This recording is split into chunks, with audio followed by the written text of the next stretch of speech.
That's good. Okay. It's 6 o'clock, so let's call the meeting to order. The meeting of the Envision Yountville Town Advisory Group. And we'll begin with roll call. So just please say here when I call your name. Joel Brightigam. This is your way of practicing speaking into the microphone loud as well. Here. Berlin Chalmers. He's absent. Boyd Dennington. Here. Whitney Diver. Here. Liz Hauer. Here. Carl Johnson. Here. Eric Knight. Here. Davio Santos. Here. Susan Wickers. Here. Wickers. Wickers. Okay. PJ Hudson. Here. And Lynn Pina. Here.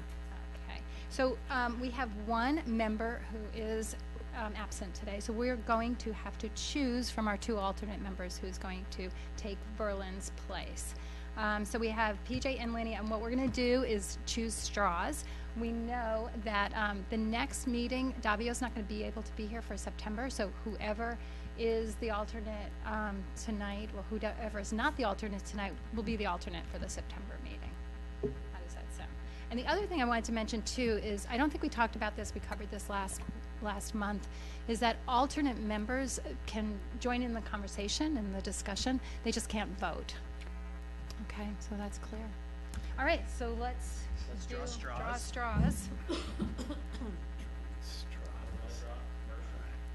Okay. Sure, I will. Do I want the short one or the long one? They're the same size. One just has a pen marking on the bottom. The pen marking means you are voting tonight. The no pen marking means you are voting in September. So Okay, so Lynn Pina will be the member tonight. please. All right, well then, let's stand for the Pledge of Allegiance. I pledge allegiance to the flag of the United States of America and to the republic for which it stands, one nation, under God, indivisible, with liberty and justice for all.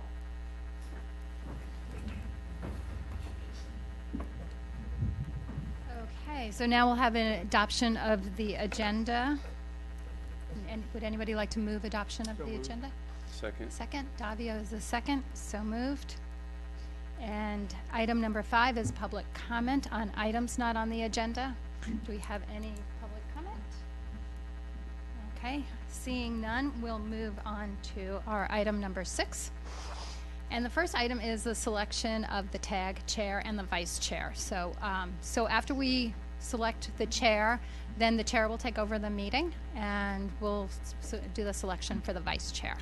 Okay, so for the chair, does anybody want to volunteer? Or does anyone want to nominate somebody else to be chair?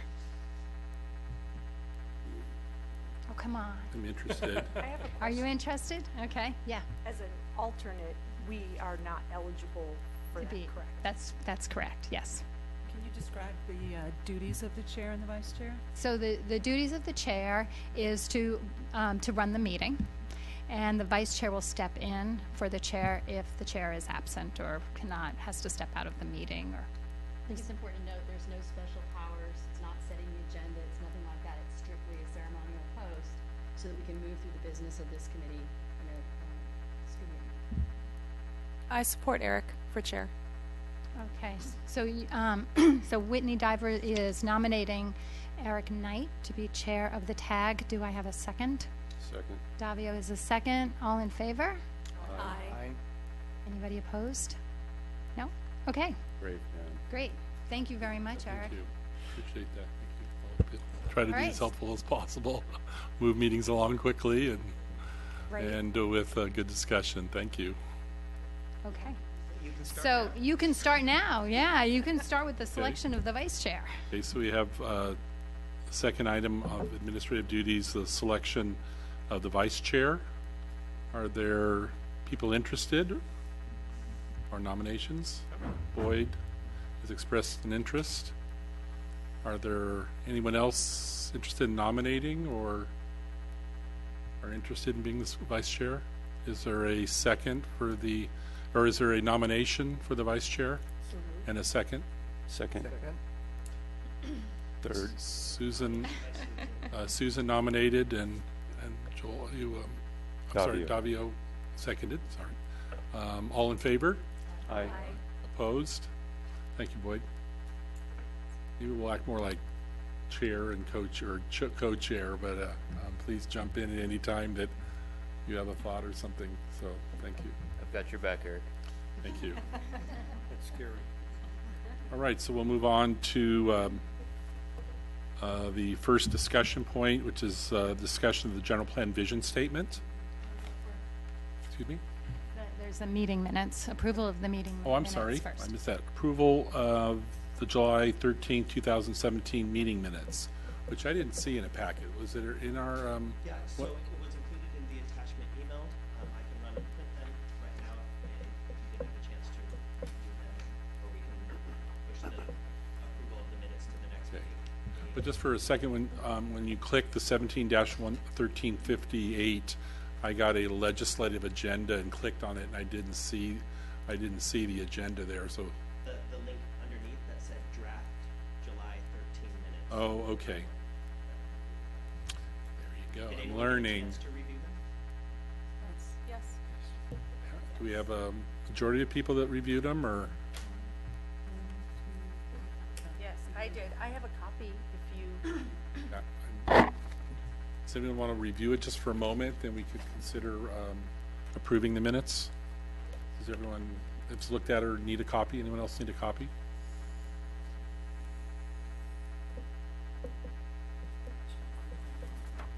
Yeah. Does anyone have any changes to the minutes or any comments? I guess I have a comment, but this is mostly for Nate. I really appreciate what you did email-wise. So is that something we can expect to see each time like you did? You kind of put it all in one place for us. That's typically how they're set up, and then as always, if you want things printed, I Okay. can print them for you. This is going to be the format that the agendas go Okay. on with those. Good. I liked it. The attachments. Found it easy to use. Thanks. Thank you. Any other comments? Minutes? Second. There's a motion and a second to adopt July 13th meeting minutes. Is all in favor? Opposed? Thank you. Adopted. Item 17-1359. So now we're on discussion of the general plan vision statement.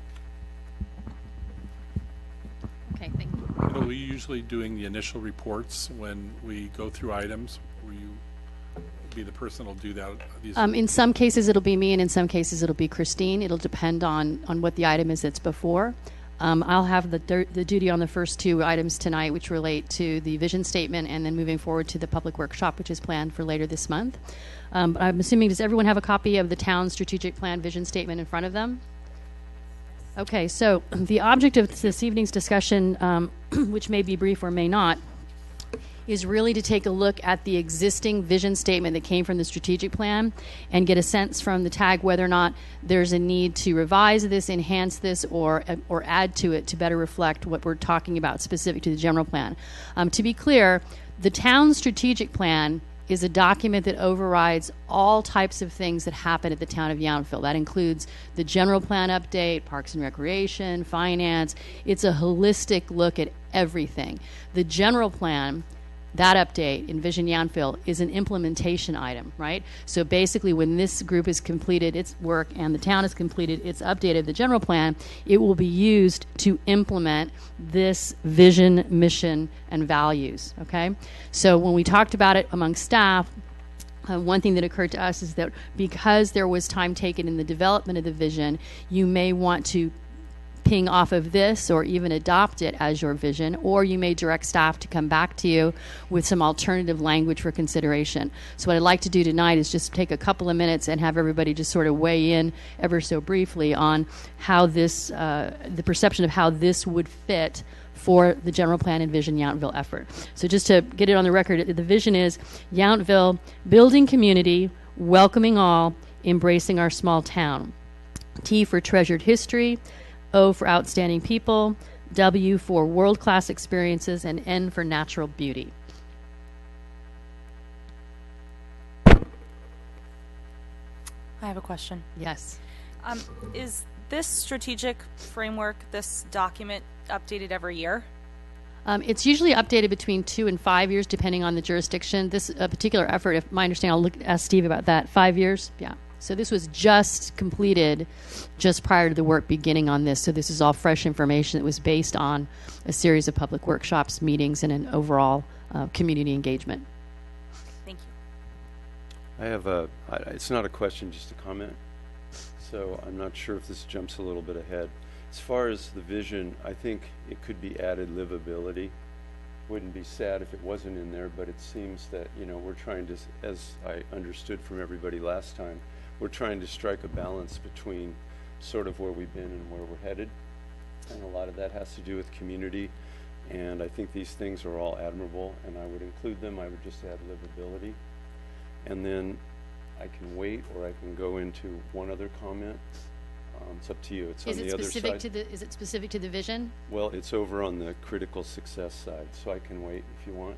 Or No, you can wait okay, on it. well, under the quality of life, selfishly, since the Green Team passed a climate action plan, I'd like to see some mention of that in here.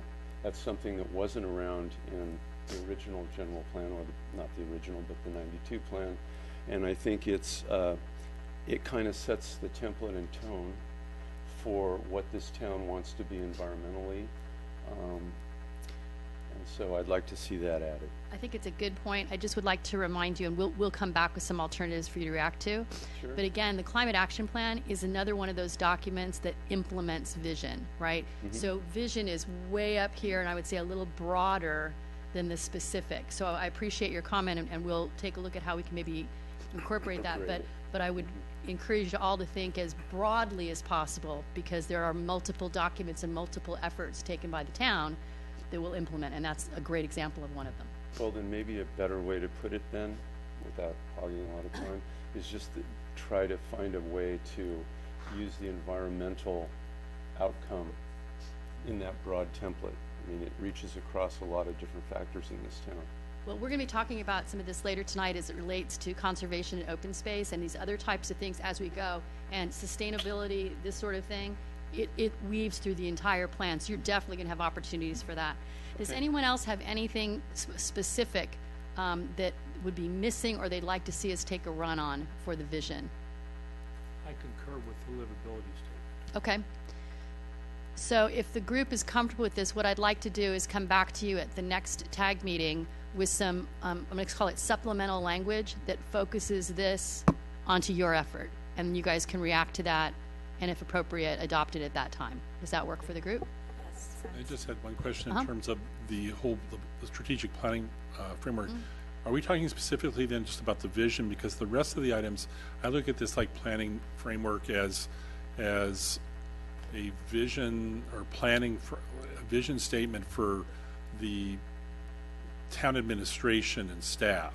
So a lot of that critical success, organizational values doesn't speak to me really to our work here, updating the general plan, which is a broad vision. And that's why I agree with Dario that I thought the vision lacked, what I think what we'll spend a lot of time on is livability and protecting the character of the community and things like that. I think that's great feedback that we can absolutely incorporate in there. And you're absolutely right. When you look at this, again, it's for the town, for everything. And what you're going to do here is develop that planning document to implement livability, quality of life, and preserve all these things that are called out in the vision. So I think we can get pretty close to that. Good. Okay. Thank you. Any other questions or comments about this item? Should we move on to the next item then? Thank you, Mr. Chairman. So the next item is basically an overview of our October 24th workshop. I want to remind the group that we are going to have a series of 3 workshops.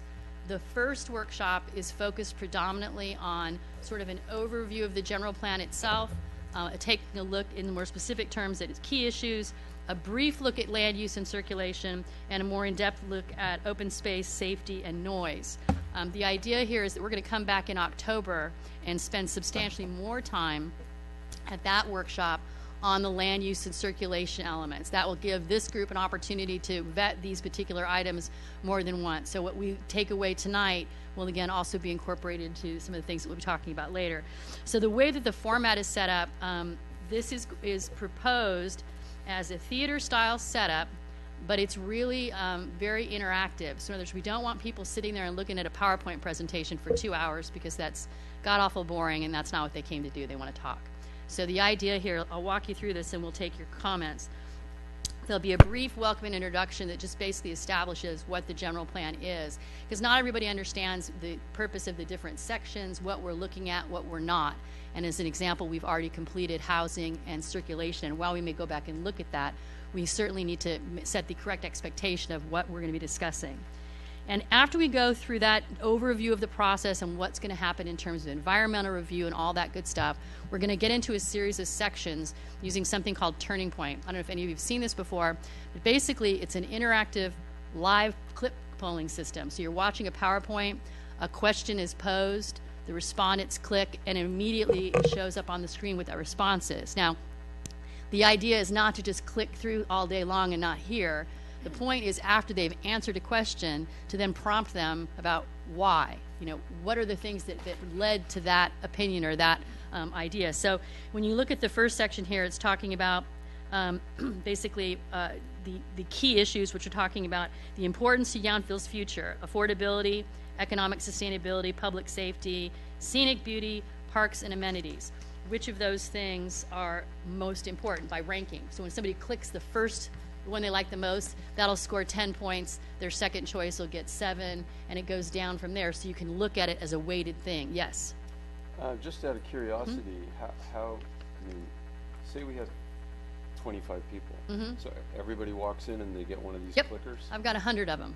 Oh, okay. And if it turns out that we need more, and by God's grace we have double that many people, I can program it on the fly that they can be shared. So it's a really great way of moving through a lot of material, and frankly you can get to the point where when you have those real issues of concern, they're very easy to identify. You know, if you have a snapshot of the room, and we know, for example, the polling's been happening in the town already, so we can look and say, look, a year ago this is what people thought about in the poll, here's what the snapshot is tonight in the room. And then, just so you're all aware, once the workshop's over, this entire presentation and the questions are then made available online in a virtual workshop on the website. And when we go out into the community and make presentations, whether that's at the Veterans Home or the Chamber or anybody else, we can run that again and get that input from different folks. So it really does help us get the word out that much larger. Excuse me. Yes? Once somebody clicks and you can see the poll running, is there room then for verbal discussion, or is it? Absolutely, and great question, yes. So I'm going to go down a little bit further here in these questions, and let's take a look on the second page just as an example. Number 3, what makes Yountville great? And so people can choose between these things: physical design, people, location, environment, other. Well, if you have an other, first thing I want to know is, what's your other, right? So the whole thing is, that question takes about 20 seconds to poll. And then we spend minutes afterwards discussing it. If we find that everybody's on the same page with something, we'll take a couple of comments. But if we find that people are all over the place, we'll discuss it more. And so the idea is that if I had to put a number on it, it's maybe 5% click and 95% talking. And are we trying to limit the amount of time so enough people can? Exactly. So part of the thing, I'll be facilitating all these meetings. So, and God love all of you, but I think we do know some people are really enthusiastic about this. We want to make sure that we do hear from multiple folks. And if we get to somebody and we can't take their comment right there, we still have the online component so they can fill it out there. We still have the ability to take it as a written comment, and both this group and the town council will get a complete documentation of every single comment that came in. So if somebody goes home at night and says, gosh, I wish I had said, we can take that too. So it's intended to be as easy and inclusive as possible. Absolutely, John. During these meetings, are we encouraged to be listeners or involved in the discussion, or is this more of a public, we're here at this meeting, Or are we gonna be a part of that, or just an observer? You can absolutely be a part of it. I'd prefer that you save your comments for here, because this is your venue. But if there's a question that comes up, let's say there's something that the TAG has discussed and it's relevant, I may ask one or more than one of you to say, perhaps you'd like to share with the group what your discussion was at the TAG meeting. But the idea is that the council has their opportunity to vet these issues. You have yours. So we want to make sure the public, they get sort of first bite at the apple, if you will, as we're going through that particular process. But absolutely, I would encourage you. And frankly, I would encourage you and hope that you will encourage your friends and family and colleagues to attend, going from there. So Just one question real quickly. Is this format like a meeting like this? Is it a Brown Act related meeting? So that's why we either should be careful about our comments in that meeting, or is that meeting recorded and the meeting is recorded and it is publicly noticed. We can double check with the council to make sure that that's okay, but it is recorded. And because the meeting does not have an actionable item, so we're not voting on these things and then making a decision, right? Okay. But what we don't want, which can be a Brown Act violation, is we don't want all of you sitting next to each other and talking amongst yourselves. We want you spread out in the room and participating in the group discussion, if that's appropriate, but not doing anything as a group as the TAG. Thank you. They can, absolutely. That's not a problem. So this first section, just take a moment and glance through those. We reviewed these with staff today and got some of their inputs. The first section, again, relates to kind of overall issues. We're talking about some things that came out of the previous survey and also things that came out of the speaker series. Question 6, as an example, and kind of heard a little bit this today, concerns about Yountville's future development, reliance on tourism, demographic diversity, lack thereof, future affordability, lack of parking, all these kind of things. And then we move into the next section, which is land use and circulation. And we'll be taking some time talking about the difference. Oh, yeah, I'm sorry. Yes.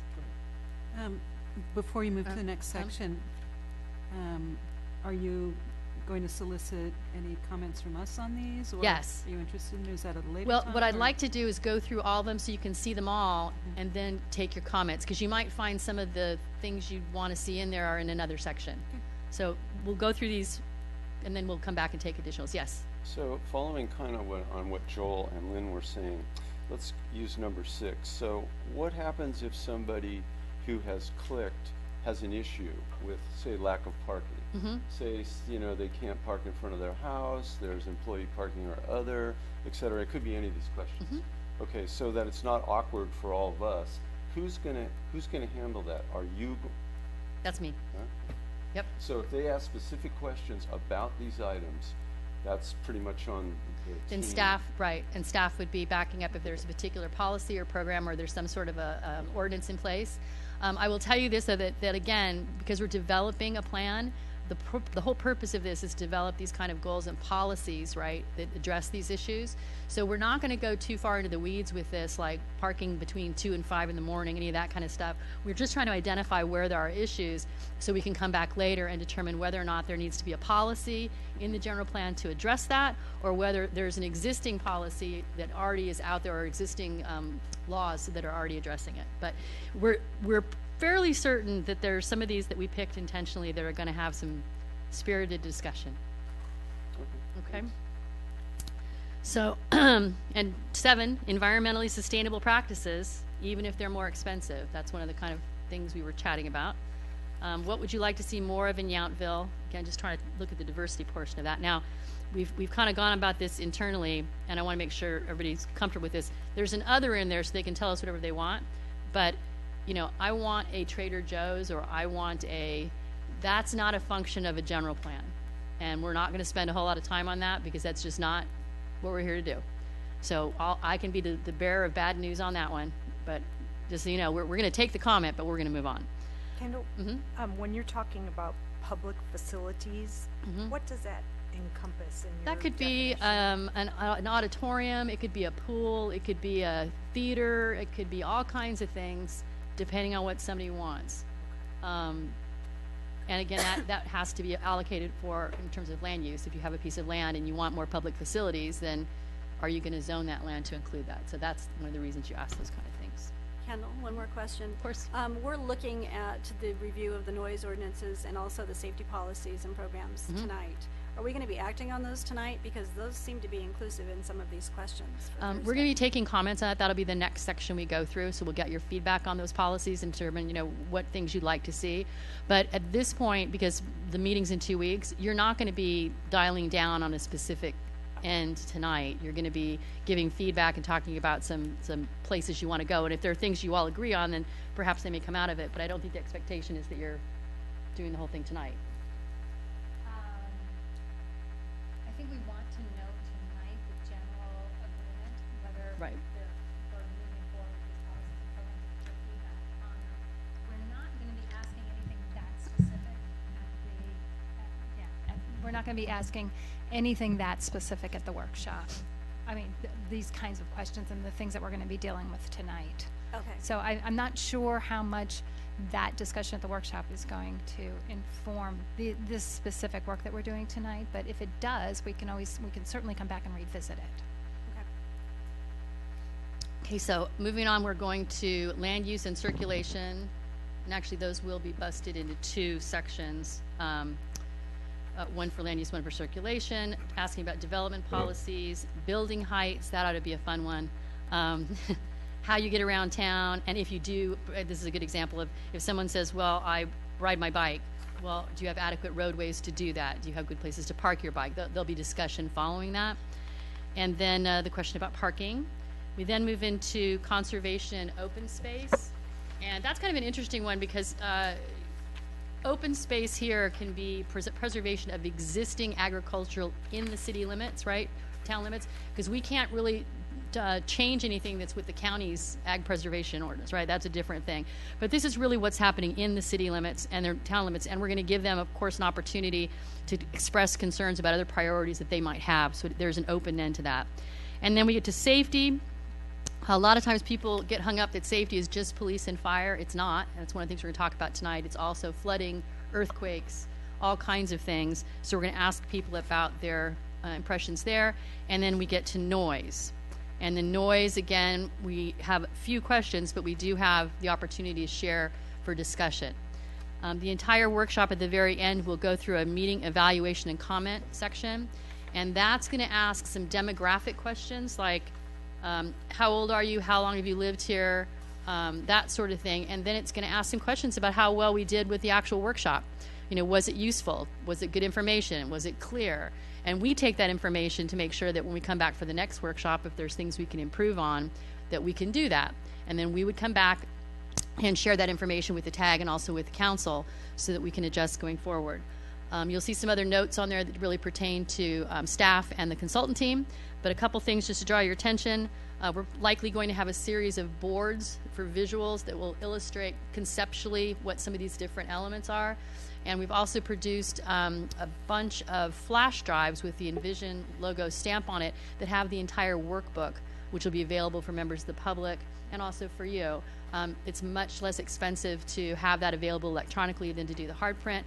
And also it allows people over time, and you as well, if you wanted to download materials as Nathan sends them or whatever and keep them on that flash drive, it's large enough to house all of your materials for this process through the duration, and you can keep it all in one place and then use it as you see fit. So with that, I'm open to hearing your comments, and if there are any other questions or types of questions you'd like to have included, now's the time to share that information. Is it going to be here? Is it going to be here? It's going to be at the community center. Yeah.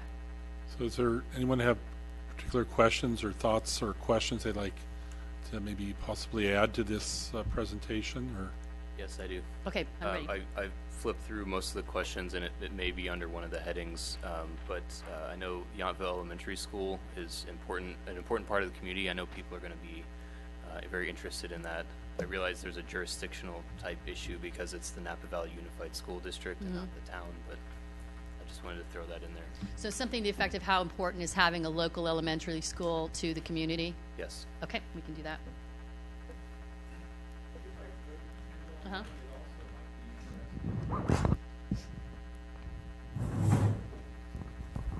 I think it's also important, perhaps on that one, to draw into the fact that there may be policy outcomes that are necessary to change and be changes in either some of our existing policies and practices to support things that could be inviting. You know, in other words, some of our land use may be restrictive. I'm just setting the stage. The second part of the question might be, are there behaviors or policies that you would support the town changing if it would improve the number of families with children? I'm just thinking to kind of put the two together, because just one by itself, who doesn't love Yountville Elementary School, right? Right. I don't know that you're going to get the kind of, just by that question itself, it may not introduce where I think the topic might need to go. I think for, to make that work, we'd have to have some sort of an example of a policy that might change, but we can play with that, yeah. But otherwise, it's in here, I think, a great discussion. I'm not sure we can get there at the workshop, but we can absolutely play I with do that. have one, maybe to follow up what Boyd said, is like under exercise 1, you say rank these in terms of importance, and you mention affordability and availability of housing. And then later in land use, you set a specific question about preservation of agricultural land and how do you agree with it. It seems like some point in this land use question, you should ask a similar question: how the importance of affordable and availability of affordable housing, how it, within the town limits is a high priority for Yountville, or somehow address that question and get a strongly disagree to strongly agree, so that at least helps the council have a sense of how important it is for the community to consider policies that affect affordable housing or protection of housing in the community. It seems like that might be under number 6, where it says future affordability. Correct me if I'm wrong on that, but we could, I think that's where it could be expanded. I mean, I think it's worth its own. It's in there several times in different ways, but I think that it's called a linker. We can do a ranking scale on that would be helpful, and I think that might be well suited for this. Other Another. yes. I kind of like the format. We did a similar kind of thing, although very different in some ways as well. In our workshop with the Green Team.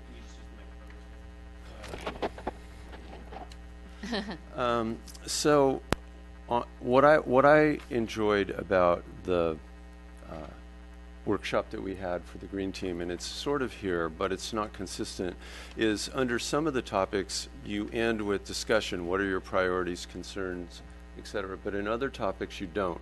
So I think that one of the things that might be really helpful to all of us is on each major category have a kind of a capture question at the end to provide sort of an opening for discussion from whoever is there in the group, rather than have it in some places but not in others. Yeah, that's a good point. I think it wasn't in land use and circulation, and that was. Well, it's not in the first one either.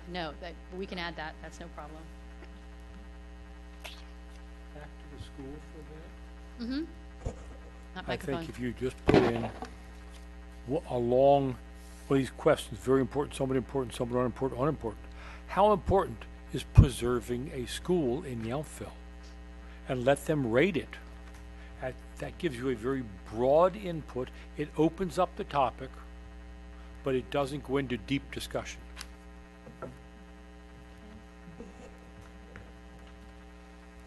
Other comments or additions? I had one looking at exercise 2 under land use. The first one, what is your opinion of the town's existing development policies?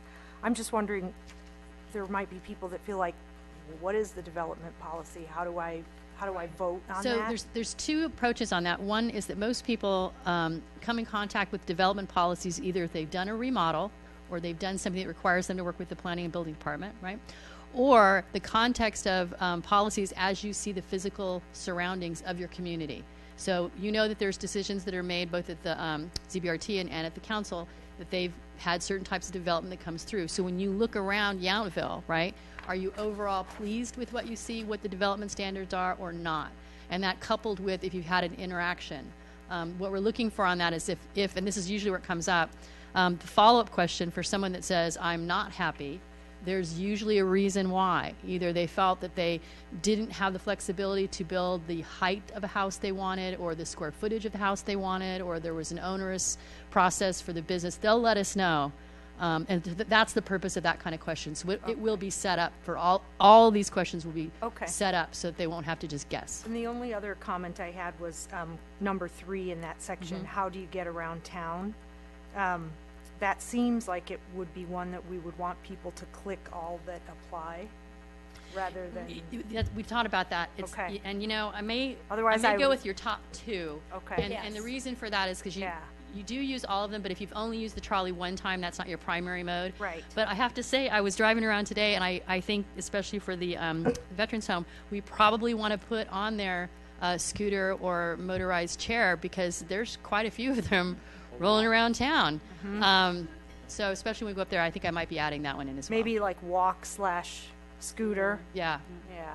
So you could just say, what is your your primary two- and secondary? Exactly. What are your two Your most top used? 2. Your top Right. 2. Yeah.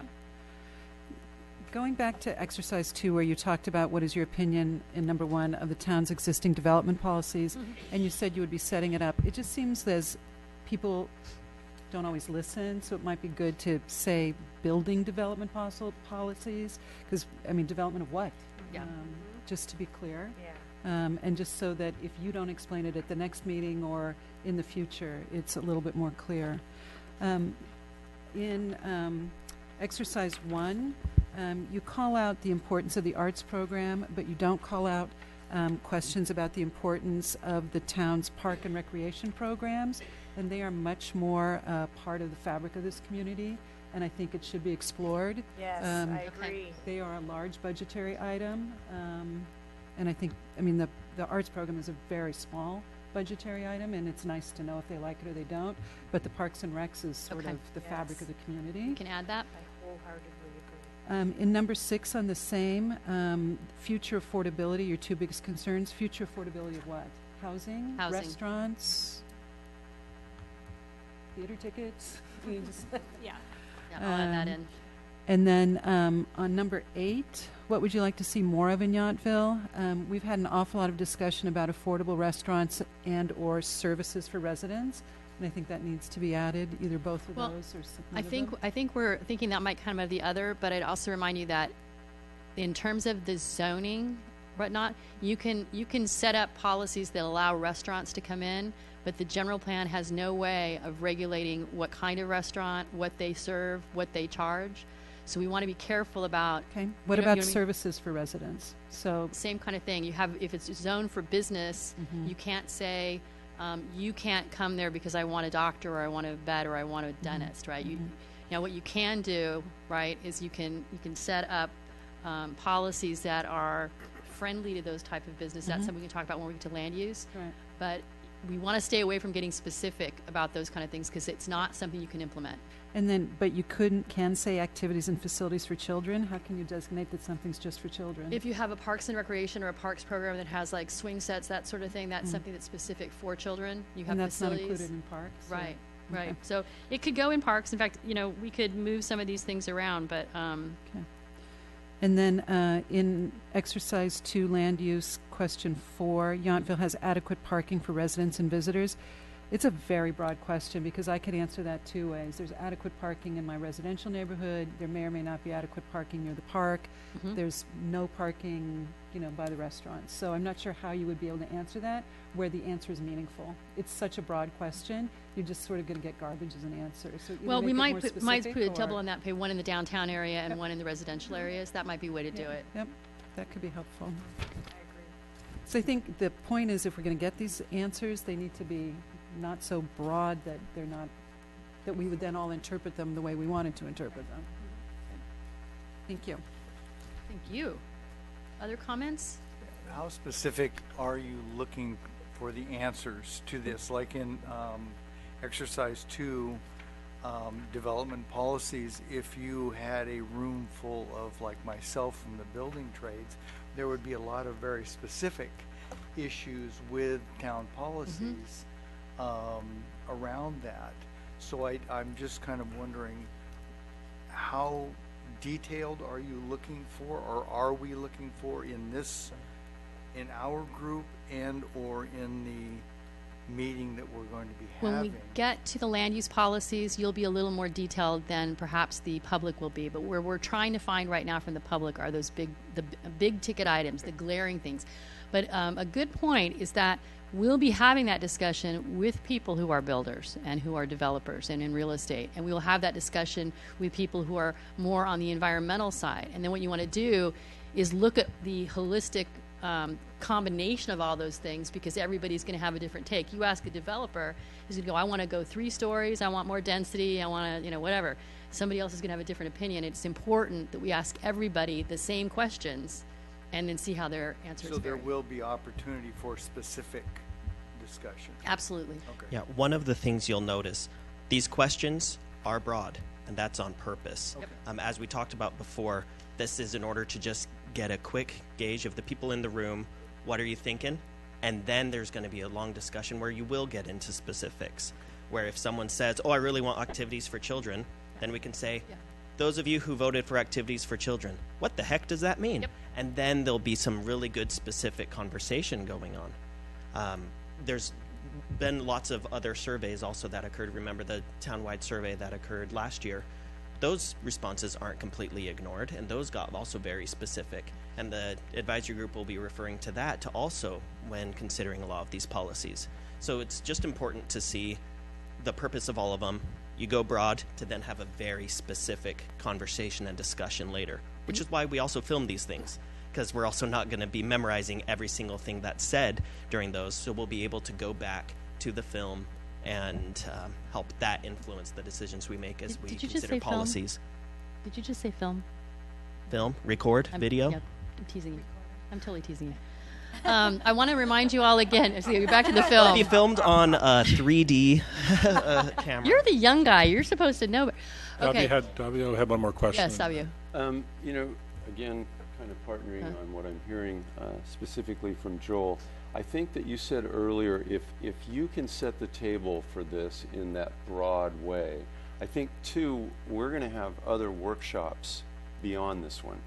And so hopefully, what maybe your role, at least in part, would be is to address kind of where Joel's going so that we don't get really stuck in the minutia of Right. a couple people who are a little pissy when they come to this particular workshop and have their own agenda. Exactly. And We would have people like that? well, and I would say, I have to be honest, it's something we're going to be, brace yourselves, we're going to be doing that with you guys sometimes too, because that's, it's the nature of what happens. But yeah, there's 2 workshops that are going to be for the public. So their comments are broad. It's a gut check of what they want to do. We want them to share. We want them to feel that they have an opportunity to do that.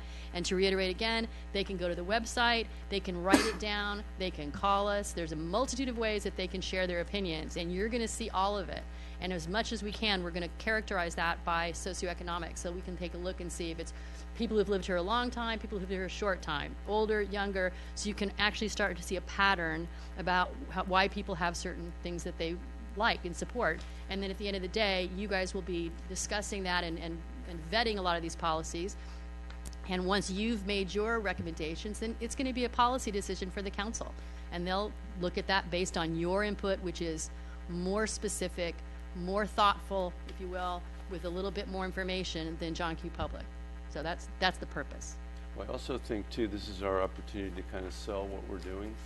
And so it may not happen at this first meeting, but as it goes on, it'll give us the opportunity to sort of advertise in a larger way to specific target audience where we're going, what we're going to be talking about, so that if, in Joel's case, there's some development issues, then people who are familiar with that and have concerns about it, they know that on a Thursday night in February, we're going to be sitting around here trying to talk about that, and that's their opportunity to come down and Absolutely.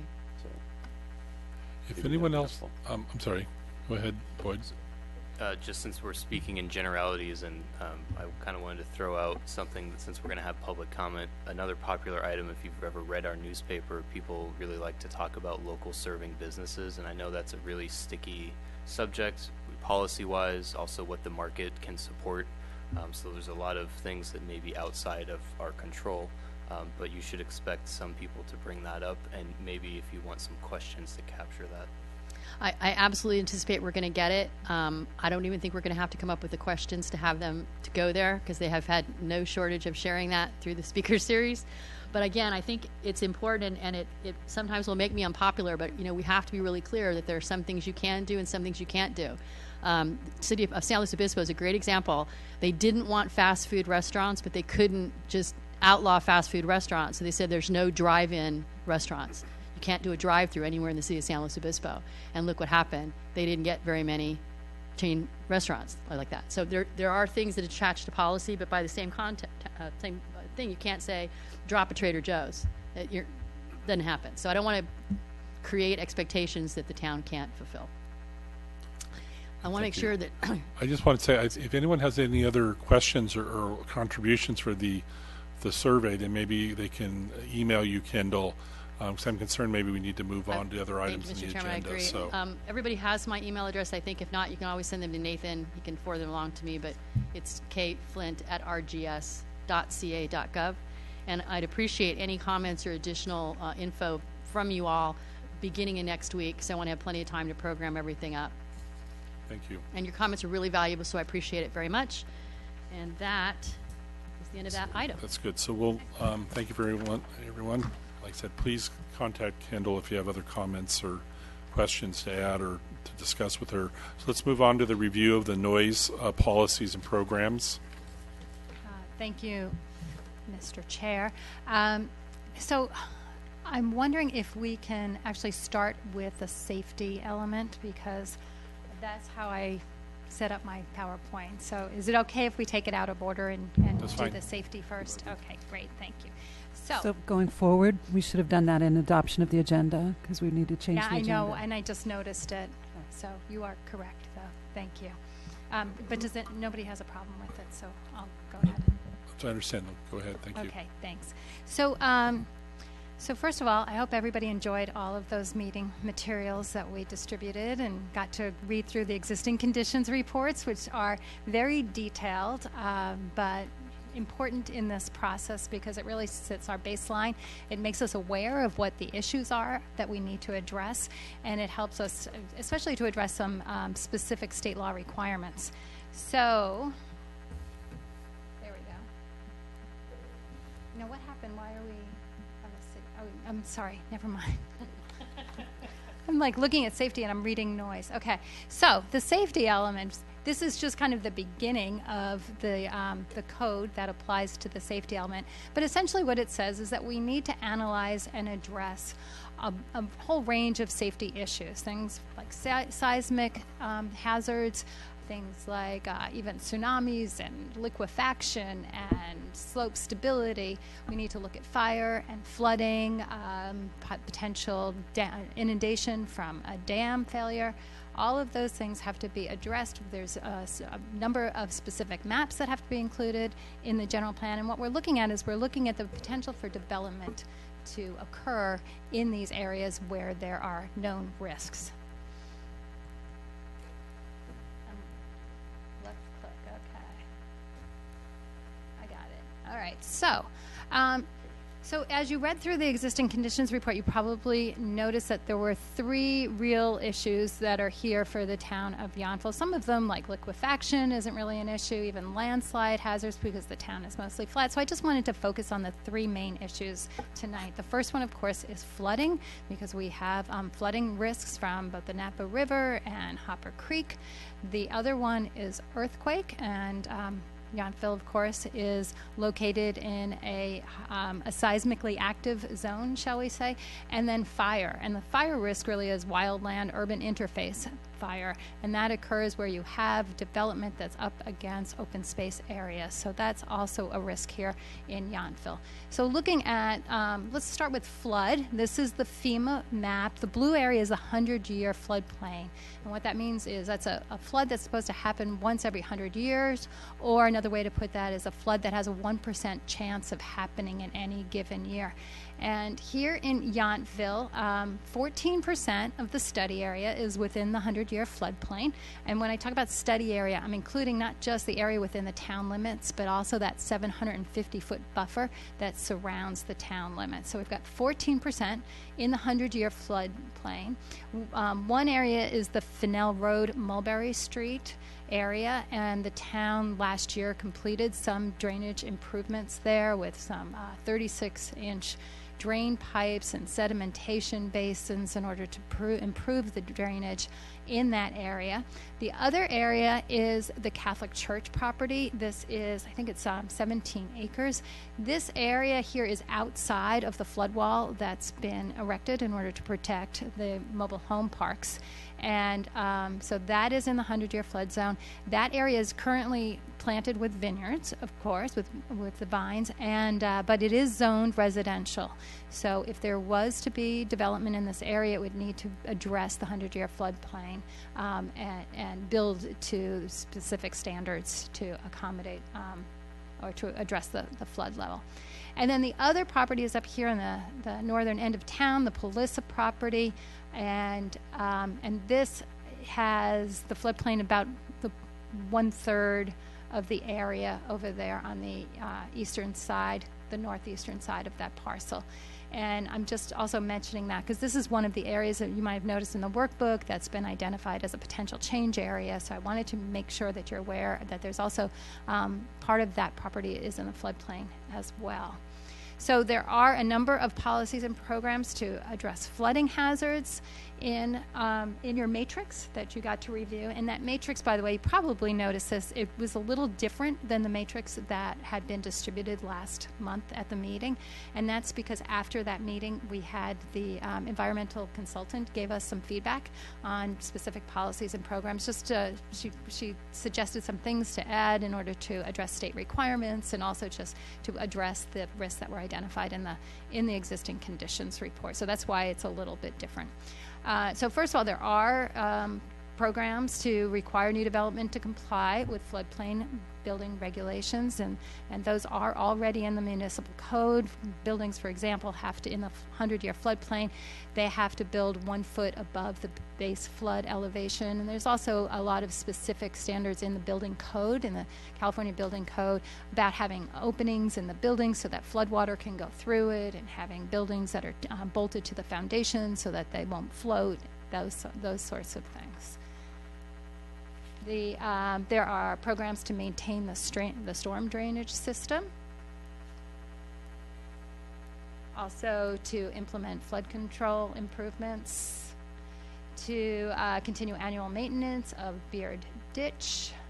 To maintain Hopper Creek as a natural creek. And what that means essentially is there are regulations in the municipal code about keeping, there's a 35-foot setback for the creek, so that's 35 feet from the center line, and within that setback on either side there's no development allowed. That's including fences, and there's also requirements to preserve all of the native vegetation that's within that setback, and you can't cut down any trees that are more than 3 inches in diameter as well. So the idea here is to keep Hopper Creek in the most natural state that's possible. We have a program, and this is something that we want to discuss when I get at the end of my presentation.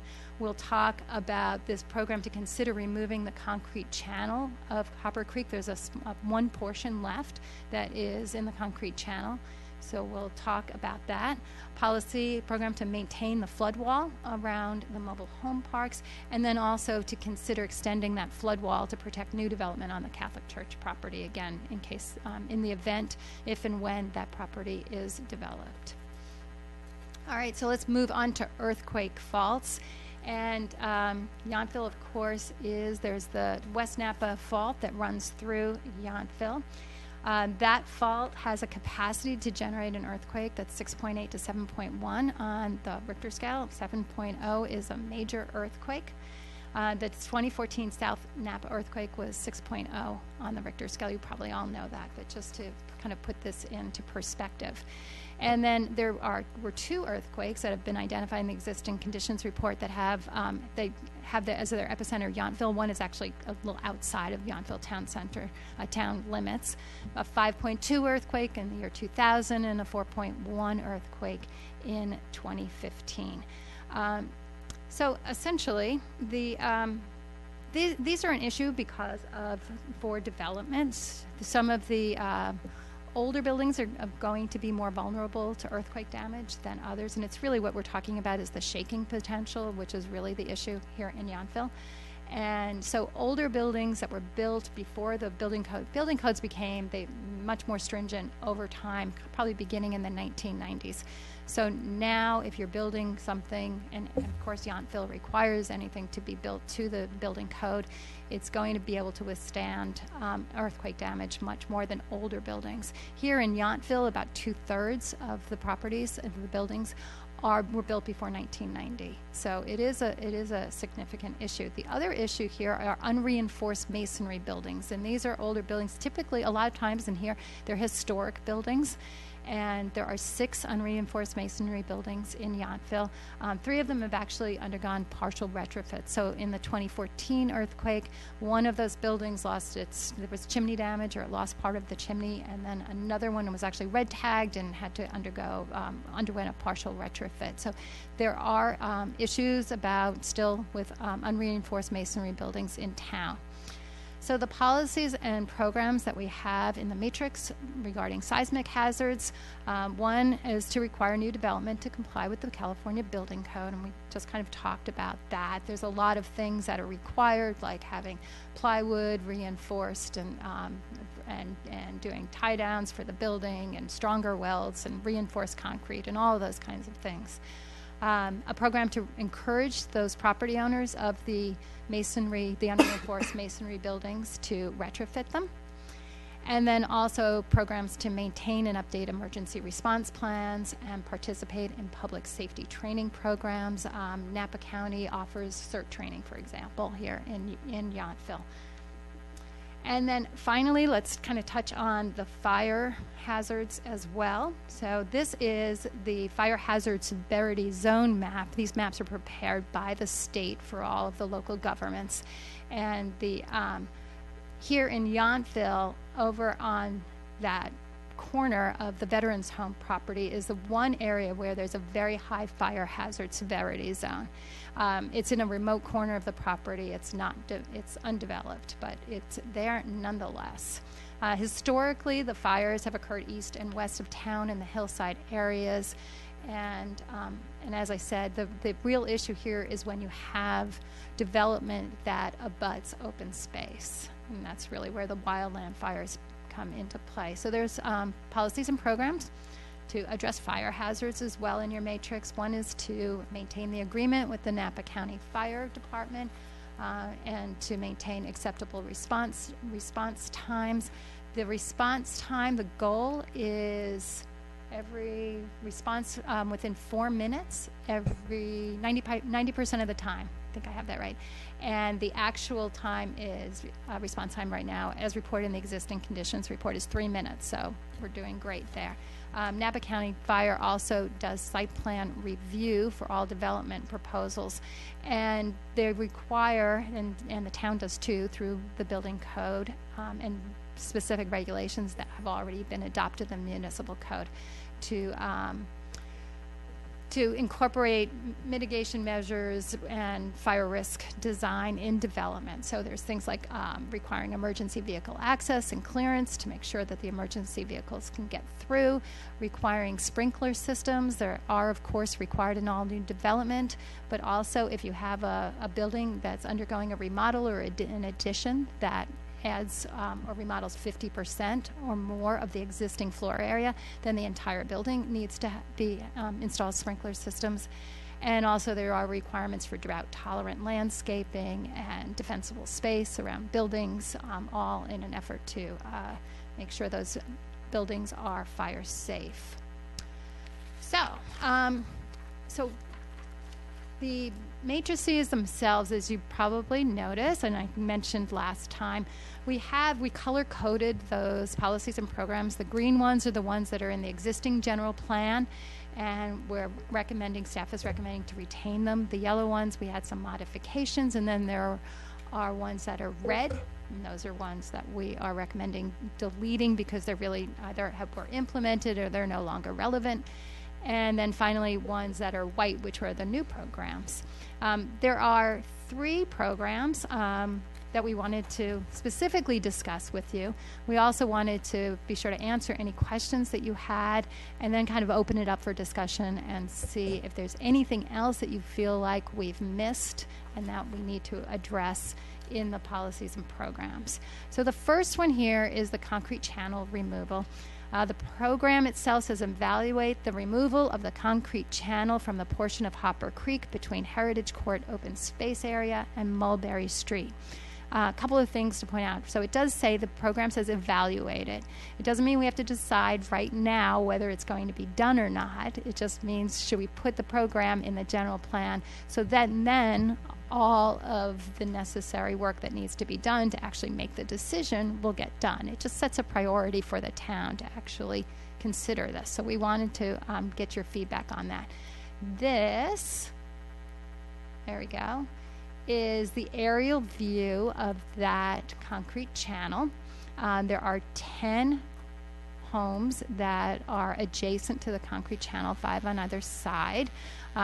You can see they're pretty close to the channel, not a lot of yard space behind those 10 homes.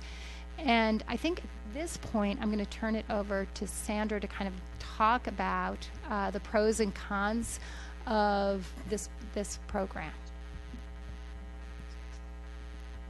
All right, I'd like to add first a clarification from the town manager that there's actually 2 houses to the south of Mulberry, also adjacent to the concrete channel that would be part of the program. I was just going from the aerial, so I didn't see it. Okay. So we're including this as a policy for discussion because there are pros and cons with doing an action such as this, and I'll share that with you for consideration tonight. So some of the pros of returning the channel to a more natural state are really environmental related, and it will bring diversity back to the area. We'll probably see a return of frogs and fish and other wildlife, and the diversity itself is healthy for the creek. And that's really the primary benefit to it. Of course, it becomes a more beautiful environment if we return it to a more natural state, and it becomes somewhat of a public amenity that way. We don't know all the answers in returning this to a more natural setting because it's had a concrete basin for so long. And so hydrology is one of the concerns, and if we were to move forward in future years on a CIP, a hydrology study would be necessary. And that's because a concrete basin is able to convey water in the creek very quickly, and it gets it out of the area. If it is returned to a more soil basin, water moves more slowly. That's probably compounded here because it's a very flat section of the creek. It doesn't have a lot of fall. So one of the things we'd have to evaluate is what the slowing of that water would do up creek.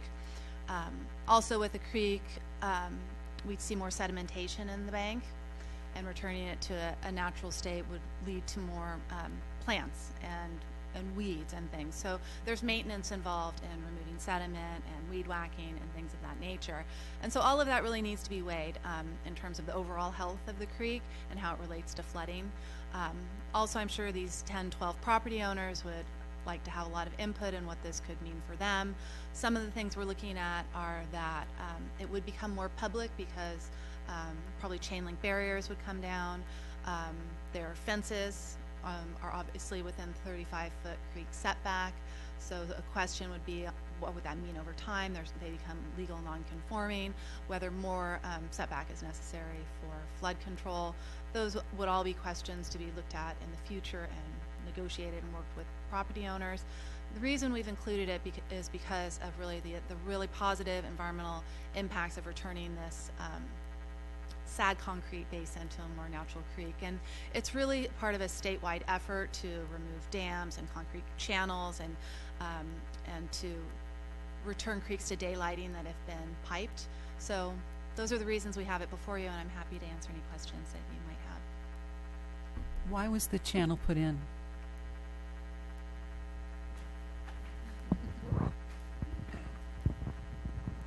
Thank you. Liz, that's a great question. And this is a byproduct of an era of development that we don't repeat anymore, and it was a predecessor to some of our big changes in environmental planning.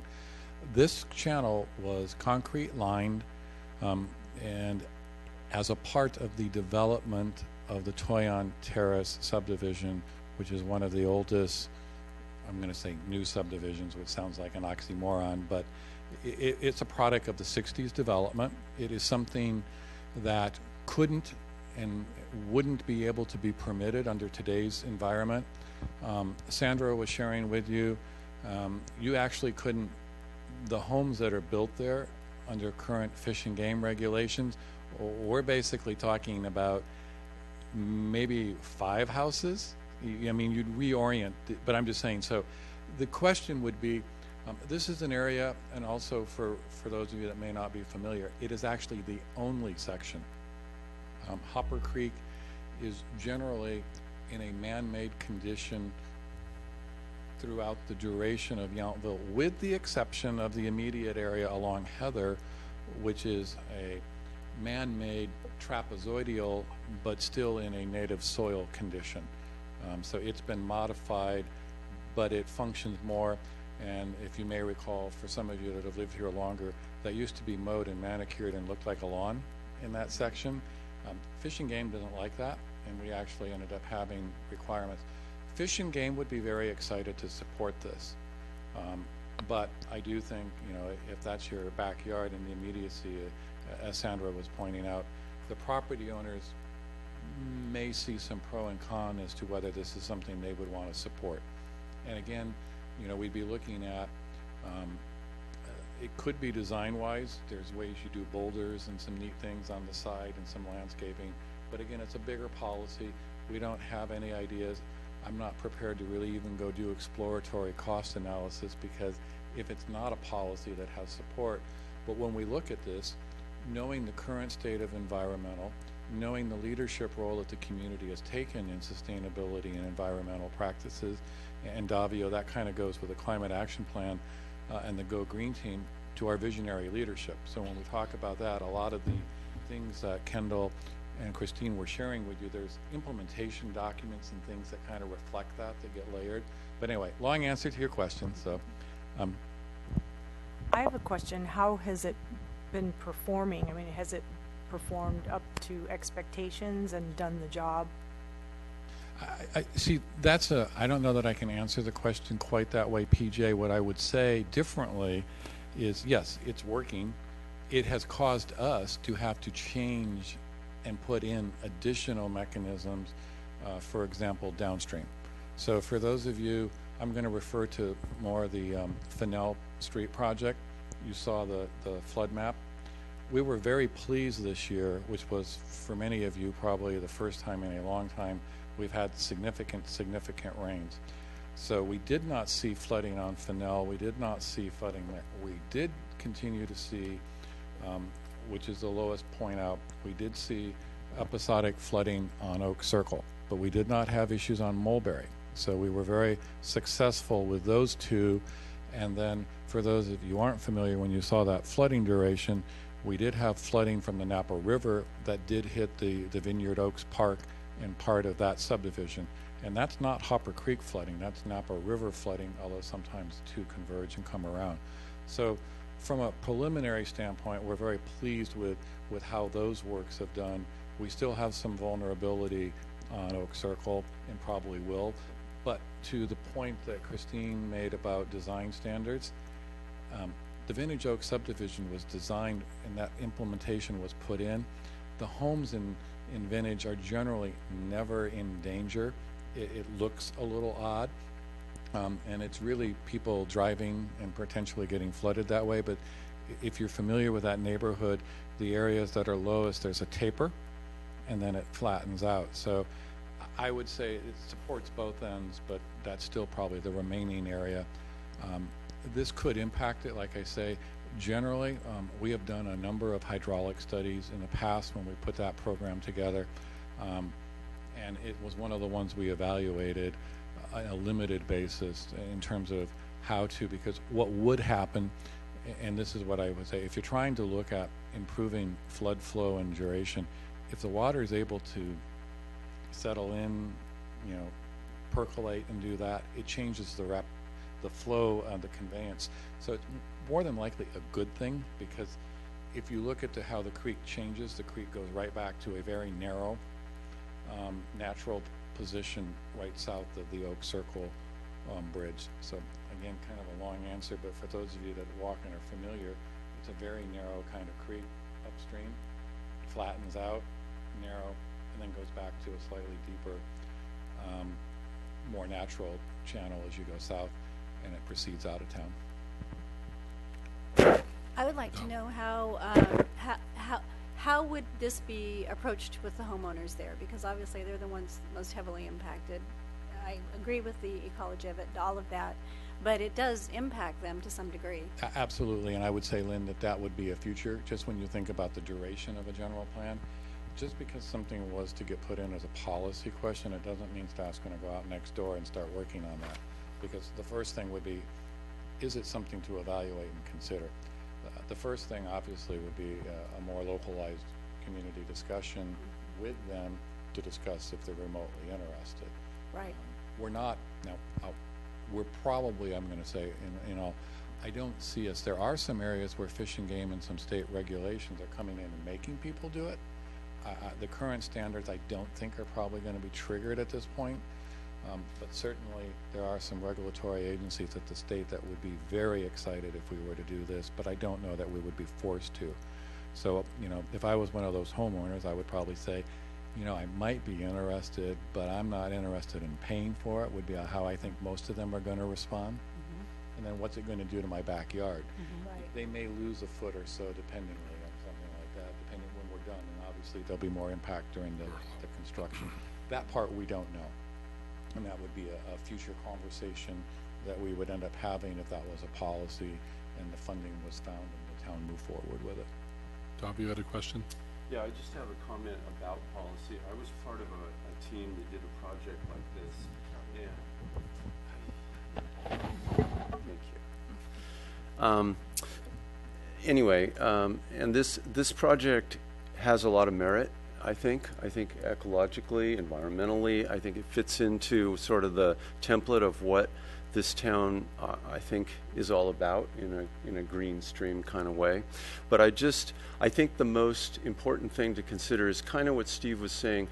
As far as a policy, until you get a hydrology report back, which will really assess all the issues that Steve brought up and about 25 other ones he didn't, permitting something like this, even though it's small, is very cumbersome, takes a lot of staff time. This could be much more expensive than we can imagine, but that's not our goal here. So I guess what I'm saying is, with the hydrology report, it will kind of put down sort of an environmental impact, if you will, in this little area here. Because, for instance, what we did, and I think they would have to do here, beyond all the regulations that we can have now and that we can only imagine in the future, they do something called cross sections. These cross sections are really vital to these homeowners, because when you have 100-year floods, which they base a lot of this information on, what it can do is it can change. Water's going to go where water wants to go. I'm a total witness to that. It happened in this project. We had to do the project twice, and I don't mean to bore everyone, but I just think it's really important that in terms of conditioning a policy going forward, I think a hydrological study of this is the only way you can really identify, if, at least in my knowledge, it's the only way you can identify if this, one, is viable, and two, if it can even work. I think that's I'm sorry, Carl? I'm listening to a bunch of people talking about we should, sorry about that. I'm listening to a bunch of questions about how do we do this? Does it make sense to do this? But if you read the proposal, it's evaluated. And the hydrological study is part of the evaluation. So I don't have a problem with this as is because it's not saying do it, it's saying evaluate it. I wonder if included in it, rather than just evaluating the removal, could it also encompass, you know, or if in that evaluation it's determined that it's not worth it or whatever to remove, then what could be done maybe to bring some more natural beauty surrounding it, you know, just aesthetically, I guess, because that seemed to be another one of the concerns that we had with regard. So potentially to add some language to address that possibility. Somewhat to address the aesthetic. Also, if it, even though it's concrete, it does not mean it doesn't need maintenance. So we can't dismiss or add maintenance to one aspect of the project of removal, because a natural environment is going to take maintenance. Concrete ages, and I'm sure, and Steve might be able to speak to this in more specific down the road, but we also have to look at the fact that there's going to be maintenance costs as this concrete channel continues to age.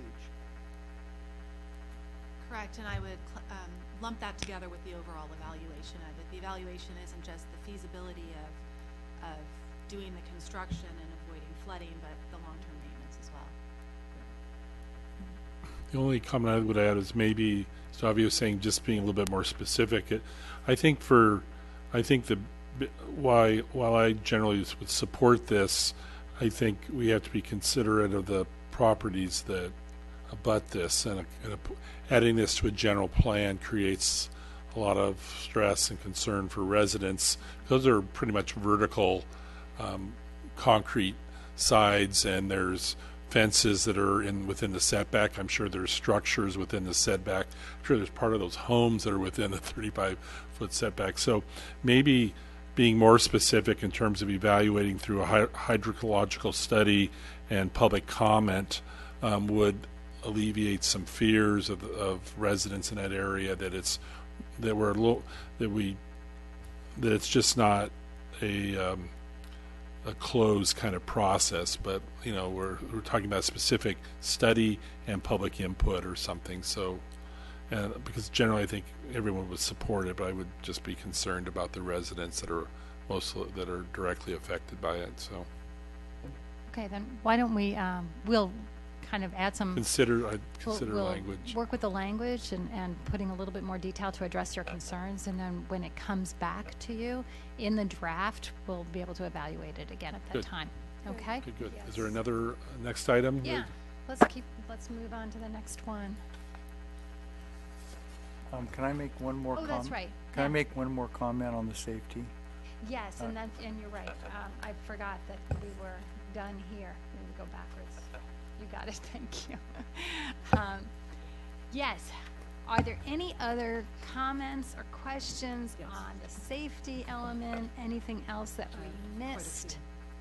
Okay. So What, Joe, in this here that we have, in a natural disaster, the biggest concerns so much of the time are drinking water, sewer, and gas lines. And I don't see any language along those lines, unless I've missed that, or is there something that's a place that has more specific language in it as far as what we're looking at for future safety and that kind of thing? So that would be essentially covered. Can I jump in on that? Yeah, go ahead. Right. So if you look at new program 6.4, it discusses maintaining and updating emergency response plans. The town does have a lot of these plans in place. There's also regional plans in place that get down into that nitty-gritty right there. Okay. So those are existing in those plans. General plan level is just saying have a plan. Okay. And policy 7, essential facilities, says ensure essential public facilities and critical facilities are accessible and operational during different. So those are included. So that would be Address included. the water, Okay. the gas, all the things you Right, mentioned. exactly. Can you explain what 6.2 is then? Emergency shelter and how that's different from the other things? The emergency, or the community center opens to operate as an emergency shelter during heat waves and other occurrences. So this policy is in place to determine if there are any other facilities or elements that would make that facility work better. Such as, what would a support An system be? example would be a generator to run the facility in a power outage, especially when it's a heat emergency. We've kept it general as to support systems to allow us to look at things other than a generator. Yes, Boyd. Nathan, this might be covered under emergency response plans, but I didn't see specifically, and I know we're speaking generally, but anything about terrorism, nuclear weapons, biological weapons, and I realize there are things in the news recently, but I don't know if that even falls under Yountville or if it's federal, state. I heard footsteps, so I'll let him comment if we haven't. But our emergency response plans do cover those. As crazy as it sounds, every Red Dawn scenario that there might be is addressed in a lot of the regional plans as well. Thank you. Just to kind of ally everybody on that, and if you want to come in and visit with me, I have some binders that are about this thick. We work in coordination with the Napa County Office of Emergency Services, and we do have what we call here, we have a coordinated plan with Napa County, and in part that's because of the size of ours and the fact that our law enforcement and fire are under contract with Napa County. So if you are, we're a subunit, but we have standalone policies that address the specific hazards that are known to staff in terms of our response. And it's a fairly comprehensive process. We go through and it gets updated about every decade plus or minus. So, but if anybody would like to see that, just let us know and we can, I can let you borrow it if you want to. I also just want to add, if you take a look at program 6.3, that is addressing the interagency cooperation. Whenever Napa County, or if there is an emergency like the earthquake a couple years ago, the EOC, the Emergency Operations Center of the county, opens up. All of the county agencies then work together, coordinating with that Emergency Operations Center to address any needs. And all of that is based off the model that the Department of Homeland Security has set out to just all the best practices. So every every state and city and other local agencies can follow the same model. It's all in there. The only thing I would add is maybe, as Joel's mentioned, I think because the town, manages the water system. I mean, we purchase the water from the veterans' home, but I think, water, protection of water, sewer, gas lines and all that. I think that language is of a concern enough that if you consider in terms of when you're rewriting this to maybe use those examples in the language, because so the community knows that in a case of emergencies that essential utilities and water are a concern of the town. So. Wouldn't that be under new policy 7? It would, but I think that's a great idea to just include the word utilities. I think addresses what you're saying. Public utilities. Yeah. Yes, of drinking water, wastewater, gas. Just so there's some detail to that in that. Sure. Of the work of the emergency management program. I think too there's different responsibility levels of who would respond to utilities, so I don't know if you sneak that in there somehow. But the town wouldn't be on the hook necessarily for all of those types of calamities. PG&E, for instance, would have to weigh in. probably the things, Steve, we're talking about, depending what the emergency was, there'd be kind of an integrated kind of voice on how to handle these things. So I just wouldn't want, I think it's correct to do exactly what you said. I just think that the responsibility for the fix, perhaps, should also be mentioned, that it's, you know, it isn't just the town that's going to be responsible. Okay. Right. We don't want to get into too many specifics with these Correct. plans, because like the emergency response plan says, that's where it gets your 7 binders full of details. Right. So just want to caution on that. I understand that, but just maybe mentioning, and maybe it's within the emergency response, or the town's relationship with the county emergency services, so that it's highlighted the things that the town will consider a priority. So, thank you. Are there any other questions or comments on safety? Yes. Before I move on to I- yeah. I'm sorry. On program 1.2, where it talks about these unreinforced masonry buildings still existing, it seems like we are, by adding this program, we are saying we want the town to do this, but I don't really understand what we're asking to do. What does encourage property owners? Does it mean we're going to fine them if they don't? Are we going to levy some kind of a lien? I mean, what does encourage mean? Encourage means a voluntary program and voluntary steps to reinforce walls that are unreinforced. It would be working with a property owner after the course of an earthquake where damage was incurred to bring a wall or a building up to earthquake standard. Under current law, the minimum standard that the state imposes is notice that you're about to enter an unreinforced masonry building. In the event of an earthquake, it can be unsafe. Different communities take different levels of, put different levels of responsibility on a property owner, going so far as to mandate improvements over a certain time period or when certain things are done. We're doing a lower level of that to work with property owners in a more voluntary method. Can we put language in that says voluntary so that there isn't the ability to cite that we are going to tell you to do it, and if you don't, we're going to do something to you? It's just not clear to me. Yes. I think just to follow up, have that with that is under that program. You say new program to address. So I'm not sure what you mean by new program. Is that saying that we're developing new programs? Is that something that eventually falls in the municipal code or the building code? Or? What it means is that should have been white. That it's not yellow, it's white. So what it means is that it's just a new program, and it should have been underlined. It's a new program to the general plan. It's not in the existing general plan.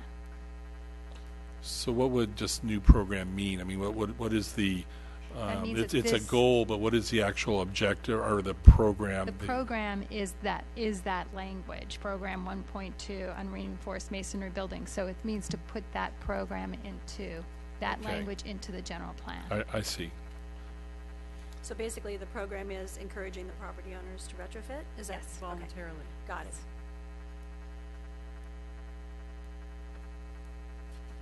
Throughout the a lot of it, there's language about requiring subdivisions, development proposals, buildings, developments, and it's not clear to me that they are new and or all, and if it is intended to be new developments or subdivisions, I would be more comfortable if the word new was in there. Just not clear sometimes because you use it sometimes, you don't at other times, and there's 10 instances throughout, so maybe just reviewing that. For instance, in 1.1 is an example, 2.6 is an example. Well, but that could be, it's not necessarily new. Sometimes if it's a remodel, then it would apply. So it really depends on when, when it applies. I think it's just, having sat through a council meeting where the general plan was used as a defense for something to happen, it's not clear that do you want it to be new or not? It used to be new, require that all new building development within the 100-year flood zone comply. Now are you saying that anything that exists in there today are going to have to go back and retrofit and do things?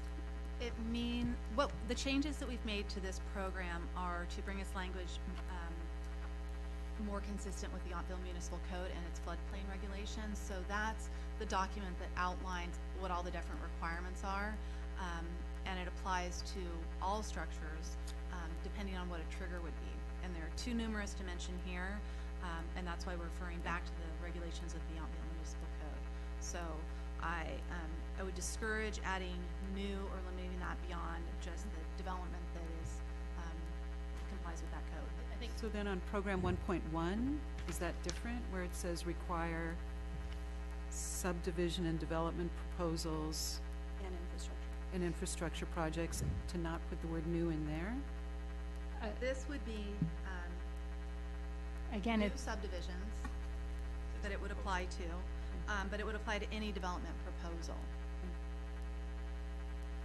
As opposed to all subdivisions?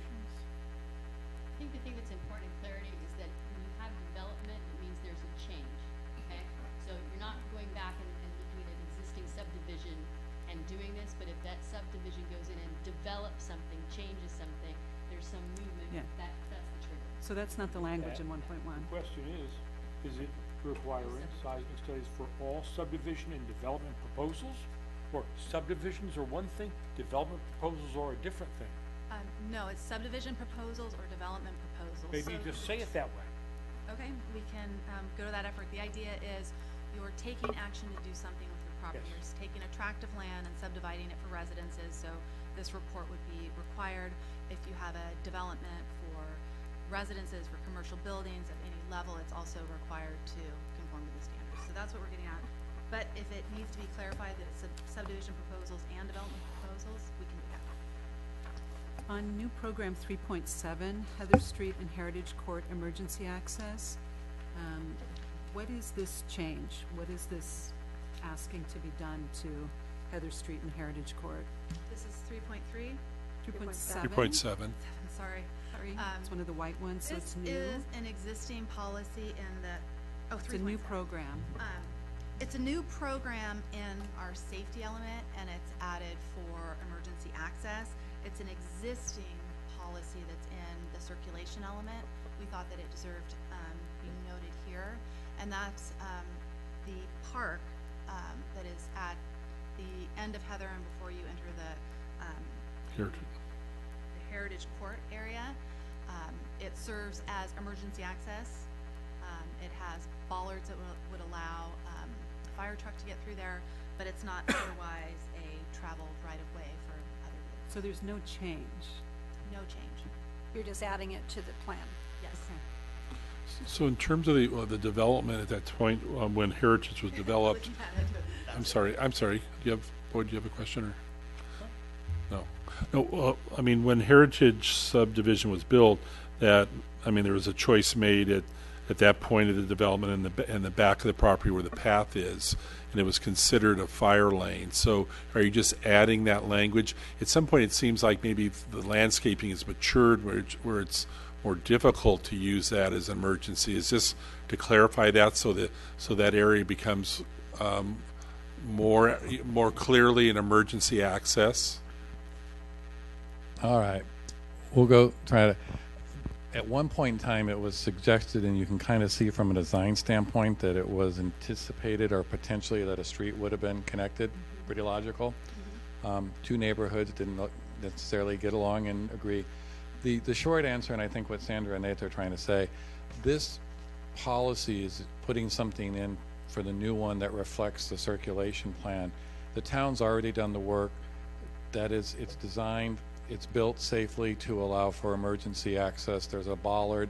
For those of you that are familiar with the area, if you've walked it, safety and town staff have it. We plop the bollards down.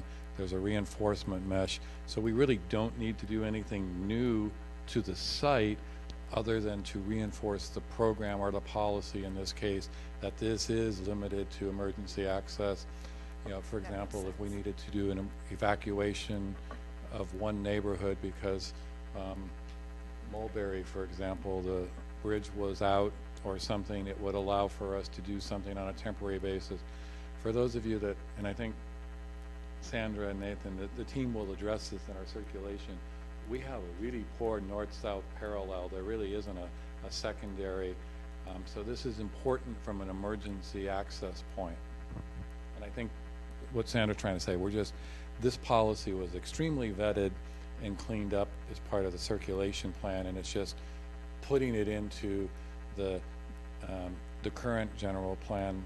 And also you'll have a little bit of an introduction to complete streets and what that means as well.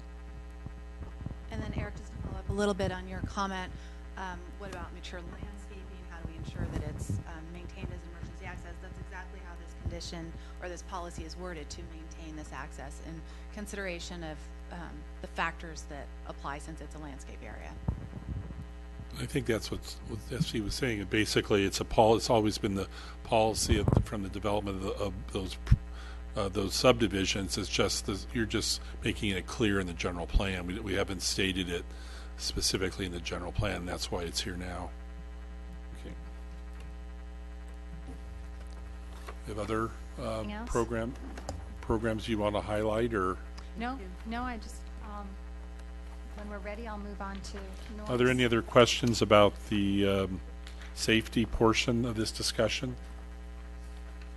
If not, please they could direct comments to you, Christine, then, if after this meeting. Any other comments would be great. Yes, you could just send them to me. Okay, thank you. Thank you. So we'll move on to the noise So let's policy. move on to the noise element. So the noise element also has its very own state code that tells us what we need to include in the noise chapter of the general plan. Essentially what we have to do, and this is very technical, which is why if you read the existing conditions report, it's actually prepared by a specific noise consultant. So I know just a little bit about this topic, but let me tell you what I know. So one of the things that we need to do is we have to prepare these noise contour maps, and we have to look at noise sources. We're looking at the ambient noise in the community.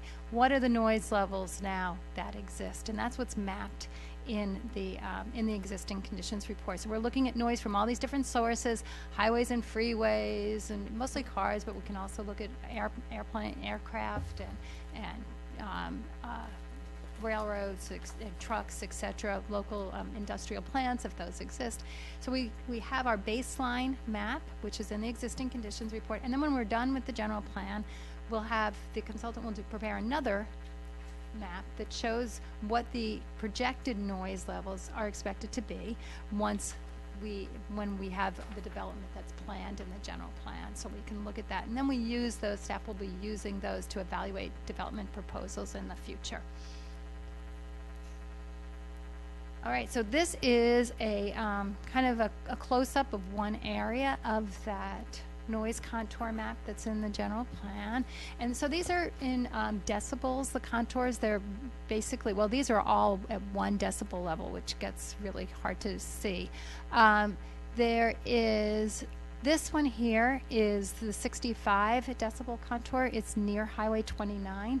So it's not right on the highway, it's set back from it. It's actually, if you're on the bike path, it's kind of on the inside of the bike path. If you ever go over there, you can kind of hear what 65 dBA sounds like if you go there. 62 dBA is what we have here on Yountville Crossroad. So what the noise consultant did is they actually took noise levels at different places in town, and there's a big table in the existing conditions report that shows those. So it's 62 on Yountville Crossroad, 61 on Washington Street between Yount Street and California Drive. So that's just to kind of give you a little bit of reference about what the noise levels are. So the policies and programs for noise, there's a few of them. I just wanted to kind of touch on a couple of them. First of all, one policy is to require an acoustical study for all new residential and noise-sensitive projects. A noise-sensitive project can be anything like a school or a library or a hospital. So a noise-sensitive project with a noise exposure of 65 decibels or greater. So that means that anything that's is being proposed to be put in an area that has 65, it already has 65 decibels or greater, that would require an acoustical study. And this is for exterior noises, by the way. There's also, I didn't put it here, but there's also a program, which is state law, that the interior has to be 45 decibels. So there has to be soundproofing in the building envelope itself. And then there's another program here to it's just actually say require mitigation measures if a new project or land use causes a substantial increase in the noise level. So that would be if it causes, so it could be placed in an area where it's 62 decibels is the ambient noise level, but the projected noise that's going to come from that project will actually then raise the level, the ambient noise level, to above 65. That would automatically trigger an acoustical study. Also, if that project is going to cause an increase in 5 decibels or more. And that is in residential areas or in residential areas that are affected by traffic that's generated by the project. There's another program to implement and periodically update the noise ordinance. I did include the noise ordinance in your agenda packet. So, and Sandra's here to kind of talk about that. She can give you an overview of the noise ordinance if you want, or answer any questions about how it's applied. It's pretty technical. But essentially what we wanted to talk to you about today is we do have these 2 programs that were flagged for discussion. One is about maintaining and periodically updating the noise ordinance. A couple of things that staff thought that we should add into that noise ordinance is to make sure that it addresses noises from tourism and waste disposal. Waste disposal is like when a restaurant puts its empty bottles in the trash receptacle, which can be very noisy, for example. And then 2 a.m. in the morning. And especially 2 a.m. And also just some language, a little changing in the language here in new development.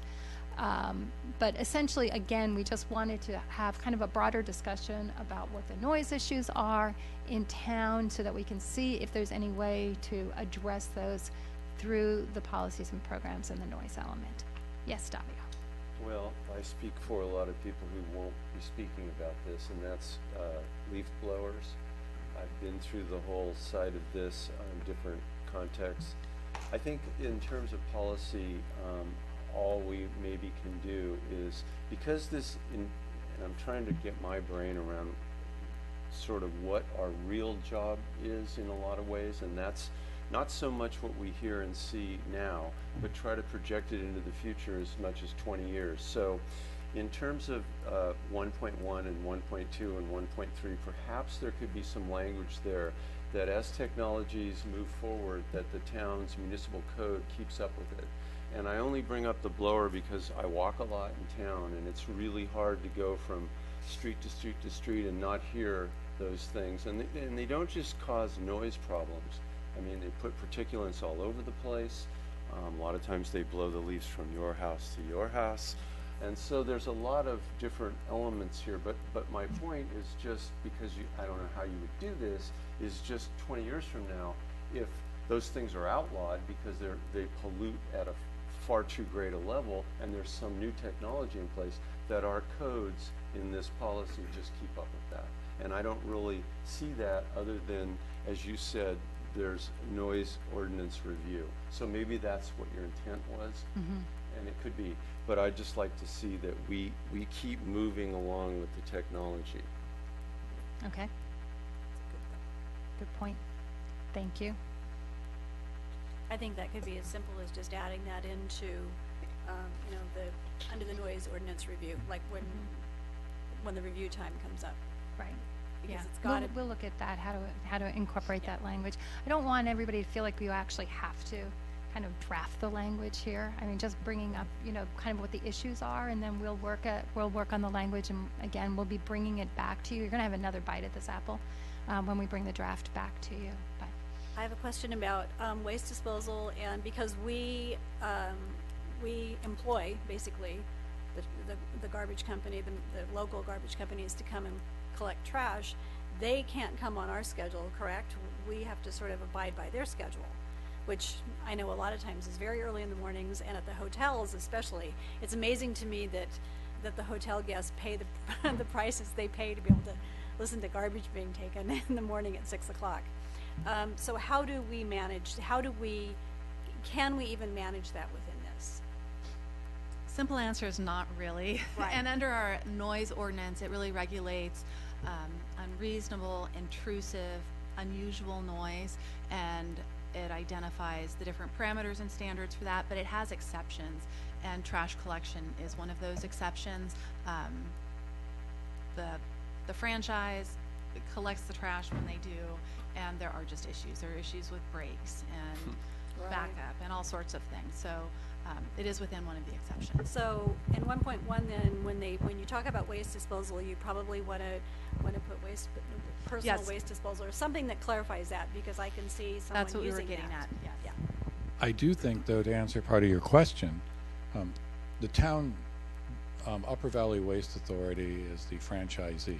So what I will say is, if the town is interested, meaning the residents, in different rules, requirements, it is within that. There are some elements. They may come at a cost.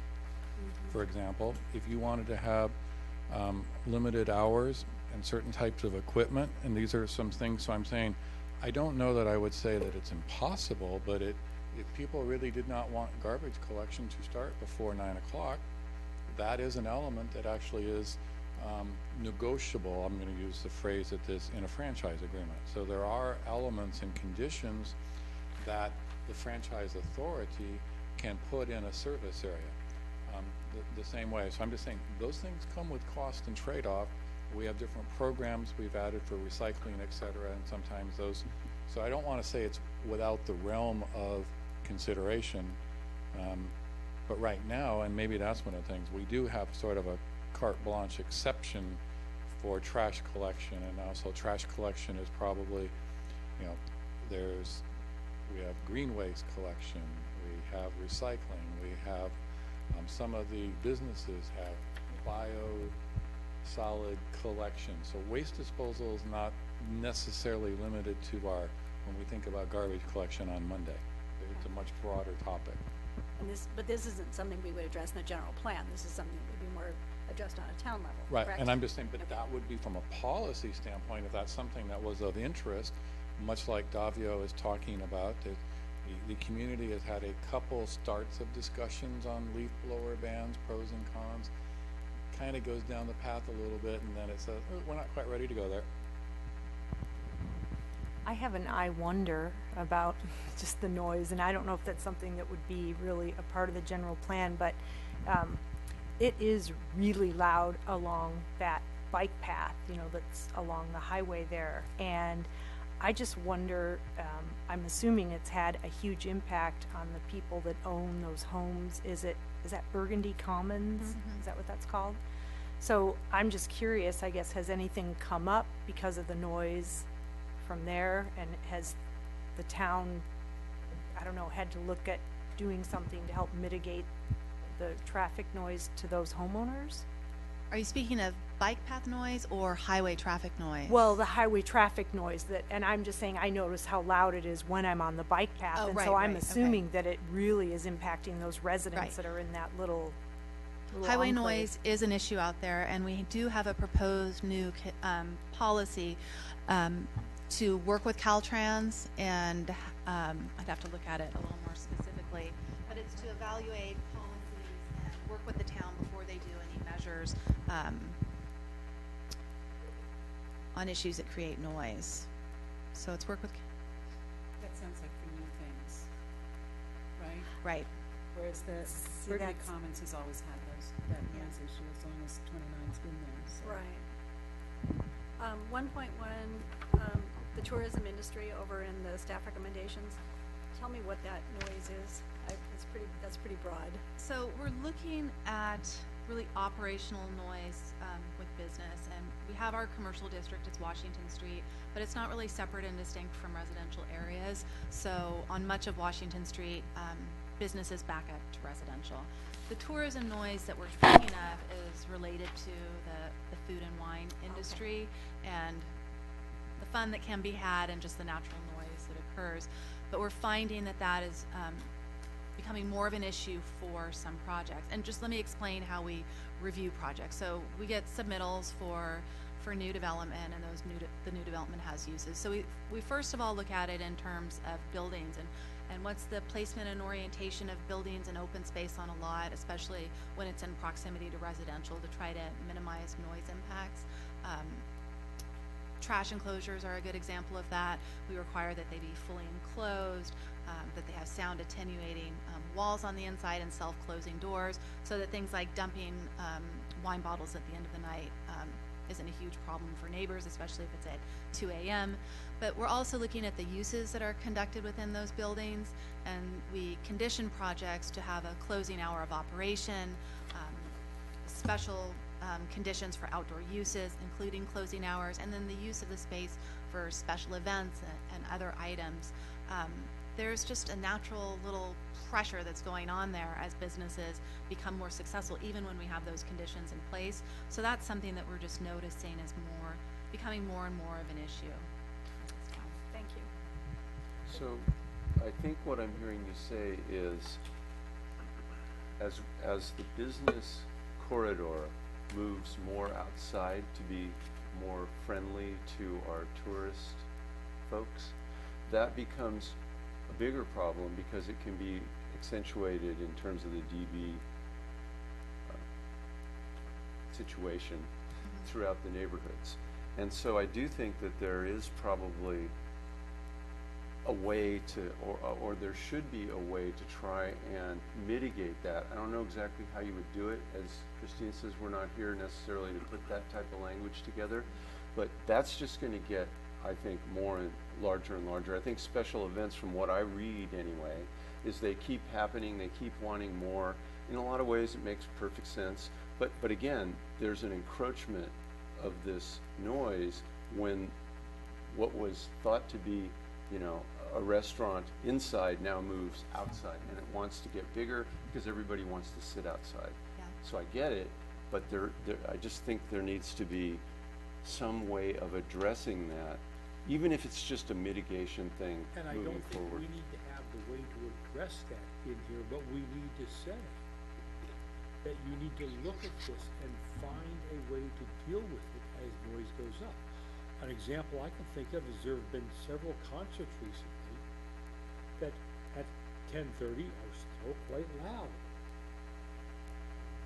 There needs to be some way that residents can address it. What do you call the police? And maybe the concert drop it off.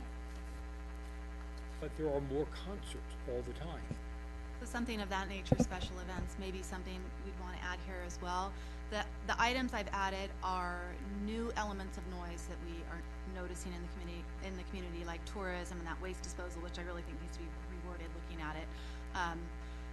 But the reason this is important is that we don't have the answer now, we don't have the implementation, but we're looking to amend it in the future. And I can share a little more information on our noise ordinance. If you look at this policy from '92, it speaks of noise resulting from building construction and landscape maintenance machines. And our noise ordinance specifically addresses those two items as they relate to contractor work or homeowner work. And sort of the general rule is that if you have a contractor that's making noise, building a structure or doing landscape maintenance, they're only permitted to make noise from leaf blowers or mowers or saws from the hours of 9 until 6, Monday through Friday, with a limited Saturday exception.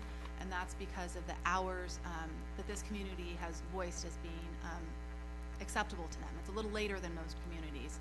When it comes to homeowners doing the work, it's a little more flexible at 7 days of the week. And it is important to note that it's not just simply activity that is prohibited during certain hours, it's only activity that makes certain noise.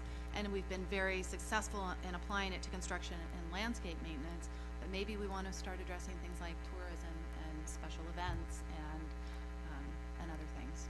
Well, in the old plan, or the previous plan, it actually does talk about amplified music, amplified sound amplifying equipment, those kinds of things, which isn't really mentioned in here. And so I don't know if this is replacing, if what you're proposing is replacing this? You're looking at the narrative language that supports the chapter as a whole, and we're going to have that language that'll be based on these policies and programs that you're looking at now. And program 1.1 does say amplified music. It is, that is the carryover from the previous general plan.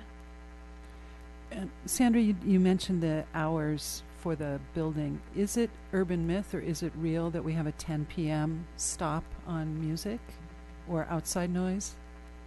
The noise ordinance has different levels for daytime noise and nighttime noise. So the nighttime noise standard is 9 p.m. from policy from October through May, and then it's 10 p.m. seasonally adjusted for the summertime hours. So that's what the sheriff is looking at if he's responding to noise complaints. When we approve special event permits for bands and amplified sound, we use those same limits. Okay, to so have it's a strict real. shutdown Yeah. when a party would love to go till 2 a.m. Okay, pull the plug. Like on your concert, it's pull the plug at 10 o'clock, right? Yeah. Well, I wonder too, and I thought I read something in here that where there was something about, special events may be excluded, but I wonder if we need to fold into there, be concerned with the fact that we have more and more special events. So then the frequency becomes, so then I wonder if that's something that we need to think about protecting and mitigating. I would agree, and if there's consensus, I've heard it from a few of you, we can add special events to this section. It's something to give special attention to. And I think that's what I'd emphasize too, because there's a lot of language in here about mitigating and considering programs to reduce noise around development. But maybe like in the old general plan, there doesn't seem to be that specific language about evaluating or mitigating or considering new programs to reduce noise that affects livability, like waste disposal or outdoor music. Because as technology changes, maybe as Steve said with our contract with Upper Valley, I mean, they come through here three times to pick up waste off of 3 containers, but some communities they combine and then they take it somewhere and they separate it.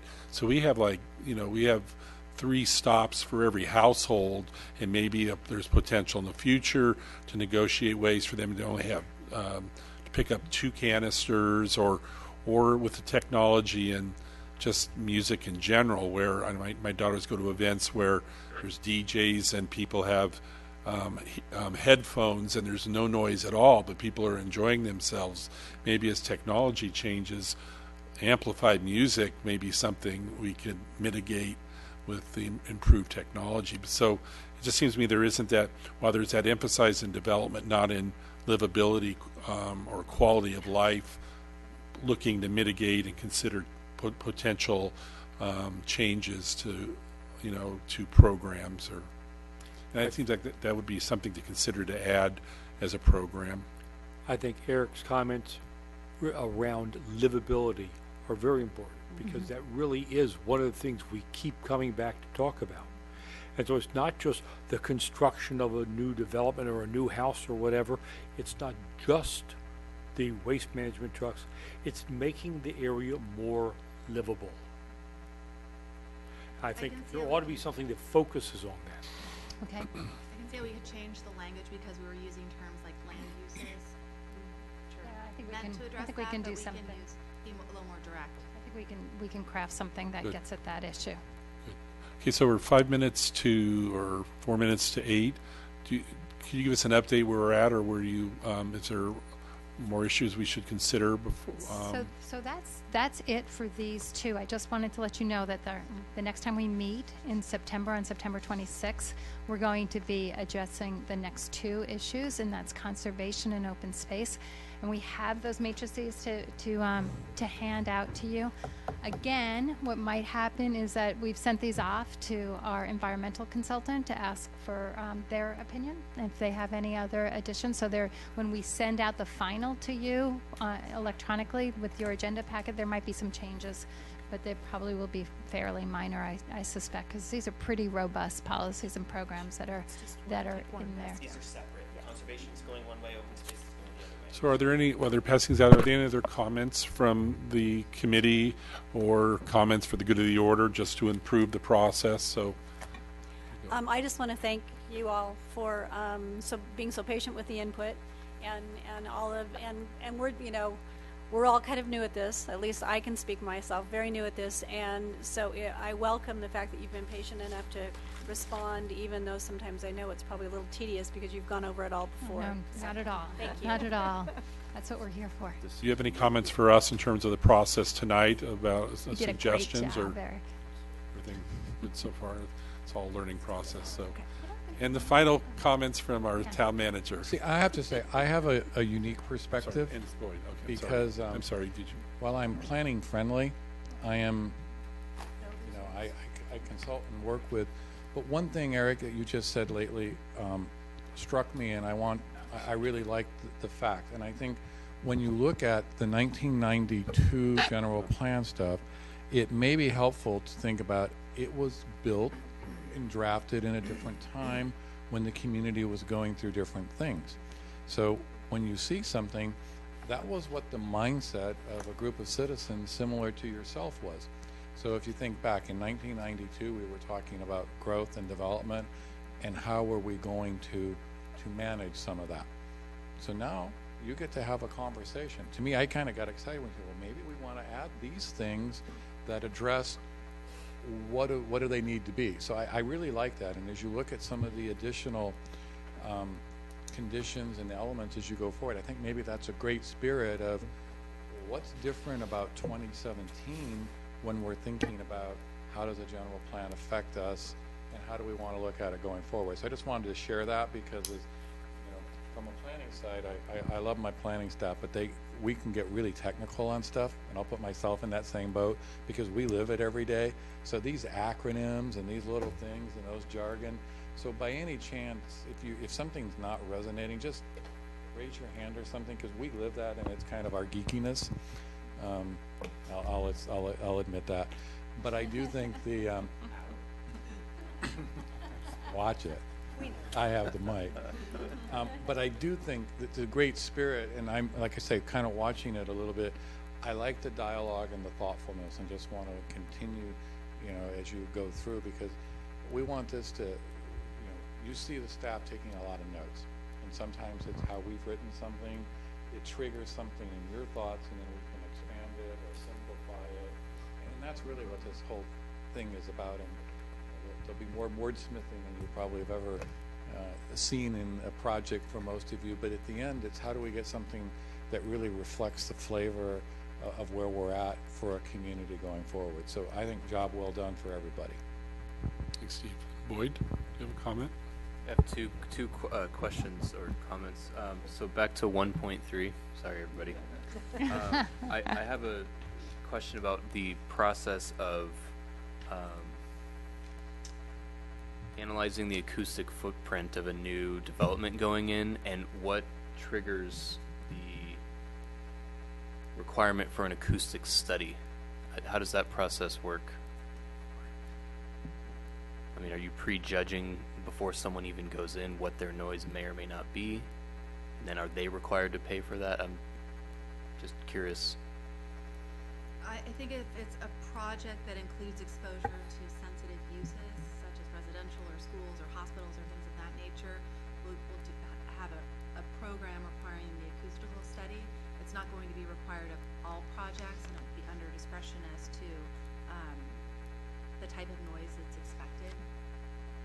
So are there certain categories or certain known, I mean, we're not going to put a factory in, but I mean, do we know the amount of noise that certain businesses make?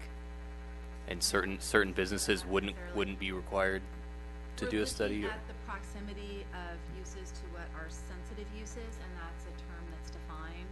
So I think that's what this program is looking at. Yeah, and this is one that this is actually a change that the environmental consultant had put into there. So I think we've got we have the specific in 1.4 that triggers the acoustical study. If it is over, like I said before, if it's over 65 or over 5 dBA, I think this program provides an additional level of way of getting at requiring an acoustical study if staff thinks that it's going to exceed noise levels that are allowed under the noise ordinance. I just don't want there to be some sort of undue burden on a developer or business entity that's got to do an acoustic study, and then it turns out they're under it, and now we've paid for this expensive study. So, I mean, if you think it's going to be above 65 dBA, that's great, but how do we, I mean, is there a way to determine that beforehand? I guess there's not a way to determine without a study. Not really. Okay. We'll look at this a little bit more closely. Could you ask the noise consultant to look into, I guess, the history of events? I assume you're talking about when you're doing a residential development that there's always that period when you have dozers. They're going to be massively noisy and dusty. So there must be a period where that noise level, there's a variation, but there must be some history of that in terms of what these noise consultants have done in the past that might be useful information for us. Okay. Certain noise levels for certain types of development or... Sometimes it could be like that. It could be someone's proposing to put a roller coaster next door to the hospital and the veterans home. I know kind of a wild example, but that's the kind of stuff that we'd say, take a study, see what the noise for that roller coaster would be, and then consider possible mitigation efforts to mitigate. But if I want to put a yoga studio in somewhere, it's probably not going to rise to the level of needing a study. Okay, so it's somewhat subjective, but okay, all right. Well, a great example of that is the balloons taking off in the morning. That's a specific noise that's a certain decibel that has to be looked at. My other comment or question, it's not related to noise, so I'm sorry if I'm... No. Yeah, but we talked at the first meeting about adding additional elements. I don't know if we want to add that to the agenda next time. We did discuss if we wanted to have additional elements and maybe add additional meetings next year. We'll add that to the agenda next time. Thank you. That's a good idea. Very good. Yeah, before we go too much further, we talked about livability, we've talked about all these different aspects, and I know I speak from the construction end of things. The town has policies about hours and days of work. I think we need to look at some of the impacts that are maybe beyond what we initially do. And the Adventist community has been a very big and vital part of this Yountville for many, many years. Yet they are left out in these policies to where we can go to somebody's house and work on Saturday, but we can't, but an Adventist will not let work happen in their house on Saturday, but we're not allowed to work on Sunday. So I think as we look at some of these policies, we need to take cultural and other aspects into how we're looking at some of these policies. Okay, so that sounds like it's something, an update to the noise ordinance, potentially, to consider that. Thank you. I'm sorry, is there any other comments? I actually don't have a comment. I'm just curious about the